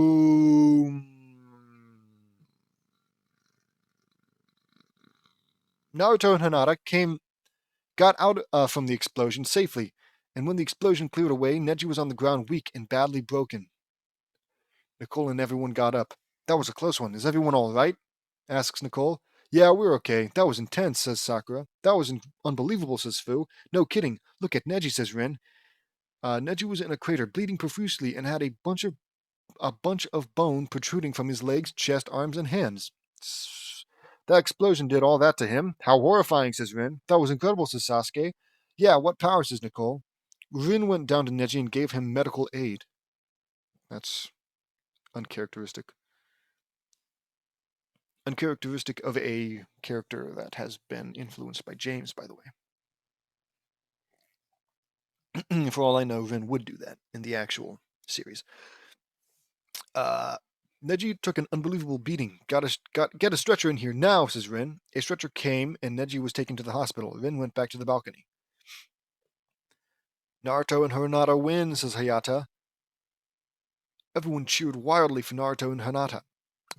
Hinata, you were amazing, says Naruto. Thank you, Naruto. I owe it all to you, says Hinata. You're welcome, says Naruto. Hinata giggled, and she fell over exhausted. She's okay, she's just exhausted. I'll take her to the hospital for chakra exhaustion rest, says Naruto to Hayata. Okay, Naruto, great job today, says Hayata. Thank you, Sensei, says Naruto. Naruto vanished in an orange flash with the Flying Thunder God Jutsu. Battle 7, Jury versus a Waterfall Shinobi. Jury was facing a Waterfall Shinobi named Kito. Let's give them a good fight, and you're gonna pay for abusing Fu, says Jury, my bad. That demon insect is a monster that will never be good at anything, says Kito. I'm gonna make you eat those words, says Jury. Jury dashed and punched Kito in the face, and he went flying. Tidal wave dragon storm, says Jury. Jury formed fired. Jury fired a dragon made of pure water, and it went at Kito, and it hit him with the force of a tremendous mega tsunami. Okay. When it cleared, Kito was nothing more than a pile of blood and guts smeared all over the floor. Awesome. That was unbelievable. Kito has been slaughtered, says Nicole. No kidding, but he sure got what he deserved, says Fu. Yep, that's one less bias-motivated dirtbag to worry about, says Sakura. Yep, says Rin. Jury wins, says Hayata. Everyone cheered for her. Jury walked up to the balcony. Great job, Jury, says Nicole. Thank you, Nicole, says Jury. That technique was very similar to the Dragon of the Darkness Flame, except it was made of pure water, says Nicole. That's right, Tidal Wave Dragon Storm is very similar to it, and it hits the target with the power of a 10,000-foot Mega Tsunami Wave, says Jury. That is intense power, says Nicole. No kidding, says Fu. Battle 8, Rin versus Kurotsuchi. Rin was facing Kurotsuchi, the granddaughter of the third Tsuchikage. I hate these names. It's been a while, Kurotsuchi. Kurotsuchi. Tsuchi.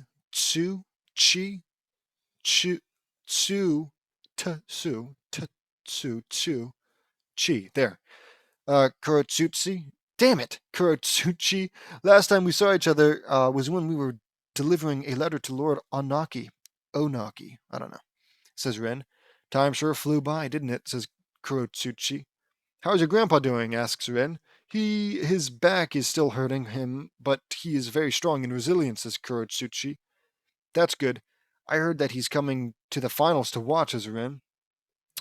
That's right, let's give them a good show, Ren, says Kurotsuchi. Fuck! Kurotsuchi. Let's, says Ren. I have just the planet for this fight, says Nicole. Nicole snapped her fingers and the arena changed into the desert planet Tatooine. Fantastic. Yes, it's not bad enough that every single, Star Wars media, every piece of Star Wars media has to visit Tatooine at least once. Except, the 2 Jedi games, which are amazing, by the way. Jedi Survivor, Jedi Fallen Order. But now it's appearing in this stupid fanfic as well. Naruto just got back from Jury's match. After Jury's match. I know this planet. It's Tatooine from Star Wars, says Naruto, why would he know that? The obvious explanation is that, Nicole and or Lincoln told him.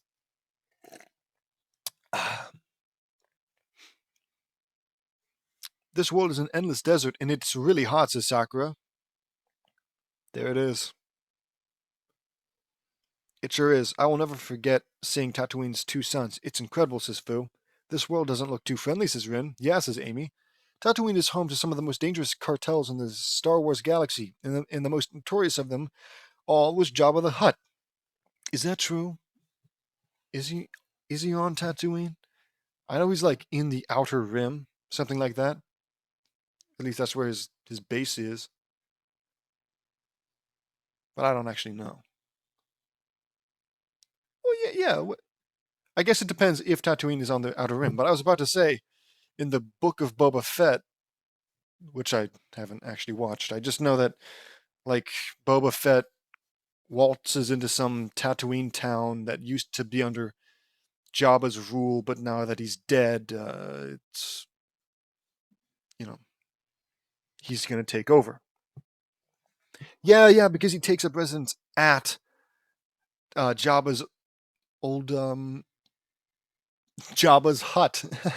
Jabba's hut. I don't know why I just thought of that, but it's a little funny. Anywho, Jabba the Hutt, says Nicole.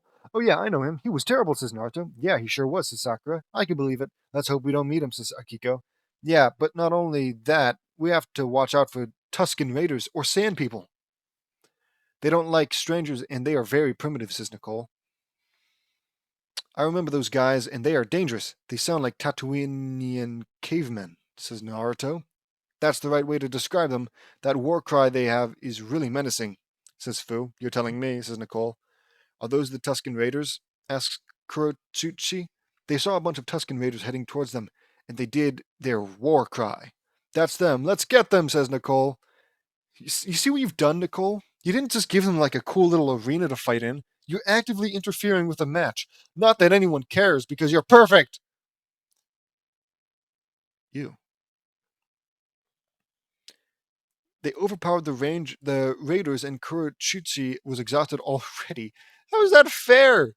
Kurotsuchi, are you okay? Asks Rin. I'm really tired, says Kurotsuchi. She collapsed from exhaustion. Rin looked her over. She's all right. She's exhausted from the fight, says Rin. That's all right. Rin wins, says Hayata. Sure. The arena reverted back and everyone cheered for Rin. Battle 9, Amy versus Karui. I don't know. Amy was facing Karui. I don't know how to say that. Karui. Karui. I'll just say that. Karui. It's been a while since we had a good spar, Karui. That it has, Amy. Let's give them a good fight, says Karui. Lad, says Amy. I have just the planner for this, says Nicole. Nicole snapped her fingers and the arena changed to the planet Naboo. Okay. Hello. I didn't expect to be stared down by Darth Maul. uh, the planet Naboo. Amazing world, says Naruto. Oh yeah, it's also where Obi-Wan Kenobi and Qui-Gon Jinn. Yeah, Qui-Gon Jinn faced Darth Maul, says Sakura. That's right. And there is Darth Maul, says Nicole. They saw Darth Maul from Dantooine. Dantooine? Dantooine. It's got to be a misspelling of Tatooine, right? Or is there actually a real planet in the Star Wars universe named Dantooine alongside Tatooine?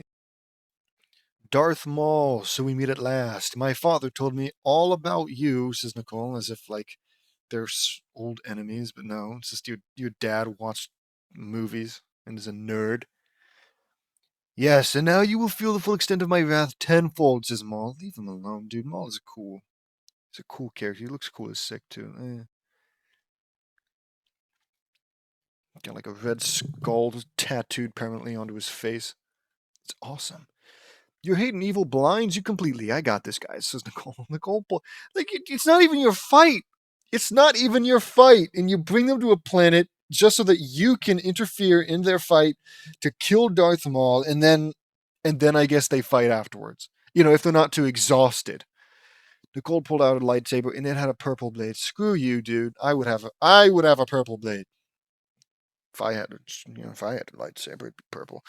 Now you will die a horrible death by my hate, says Maul. Your hate only makes me more powerful, says Nicole. I'm sure. That's not how that works. Actually, yeah, no, that's not how that works. If anything, I mean, it works for him because he's on the dark side. If his hate makes you more powerful, maybe you're also on the dark side. Who knows? Who knows? Darth Maul ignited his double-bladed red lightsaber, and they clashed, and sparks were flying everywhere with each strike. Nicole fired Force Lightning and from her fingers, and it was purple lightning. The Force Lightning was deflected back to Nicole, and she deflected it away. It's okay, double deflection, why not? How can you use Force Lightning? Asks Darth Maul. I'm a Grey Jedi, like my father, says Nicole. They continued clashing, and the whole palace of Naboo was getting set on fire. Their fight was rattling the very foundation of the planet Naboo to the core, and the starfighters in Naboo were feeling it. They stopped 20 minutes later. It's over for you, Maul. You've lost, says Nicole. What do all these fights have to go on for like 20 minutes? You know how boring and annoying that would be after even 5 minutes of a fight? Well, okay, in my mind, it's just them swinging lightsabers back and forth. Maybe a little bit of force powers here and there, but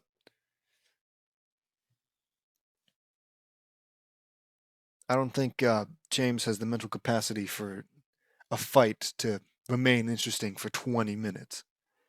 Where was I? It's over you. You've lost, says Nicole. I will not use to you, filthy Jedi scum, and you will die, says Darth Maul. You're a monster, Maul. People like you deserve to be forever damned, says Nicole. Nicole then fired a force blast, and it sent him crashing into the wall, and Nicole slashed him in half right down the middle and killed him. Never again, Maul, says Nicole. Amy was overwhelming Karai, and she won her match. The arena reverted back after all other matches. Everyone was given 2 months to practice and train and do all their everyday activities. Continues in part 7. That was stupid. The last battle had one line dedicated to it. Amy was overwhelming, but then won her match. That's stupid. She didn't even do anything. You come on, man.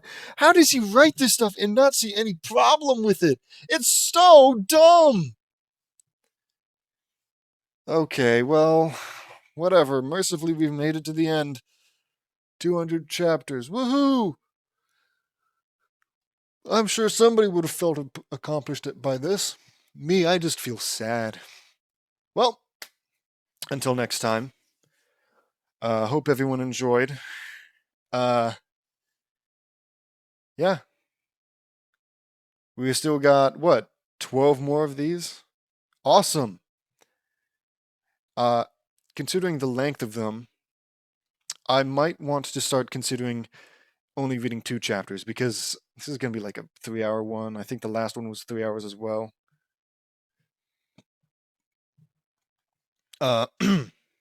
So yeah, I'm probably gonna start reading 2 at a time, which means like maybe 6 more videos. 6 more videos of Cosmic Shinobi, whatever, I've already forgotten the stupid name he's given this miniseries. Shinobi of the Cosmic Storm. So yeah. Yeah. Well, goodbye. Don't forget to like and subscribe.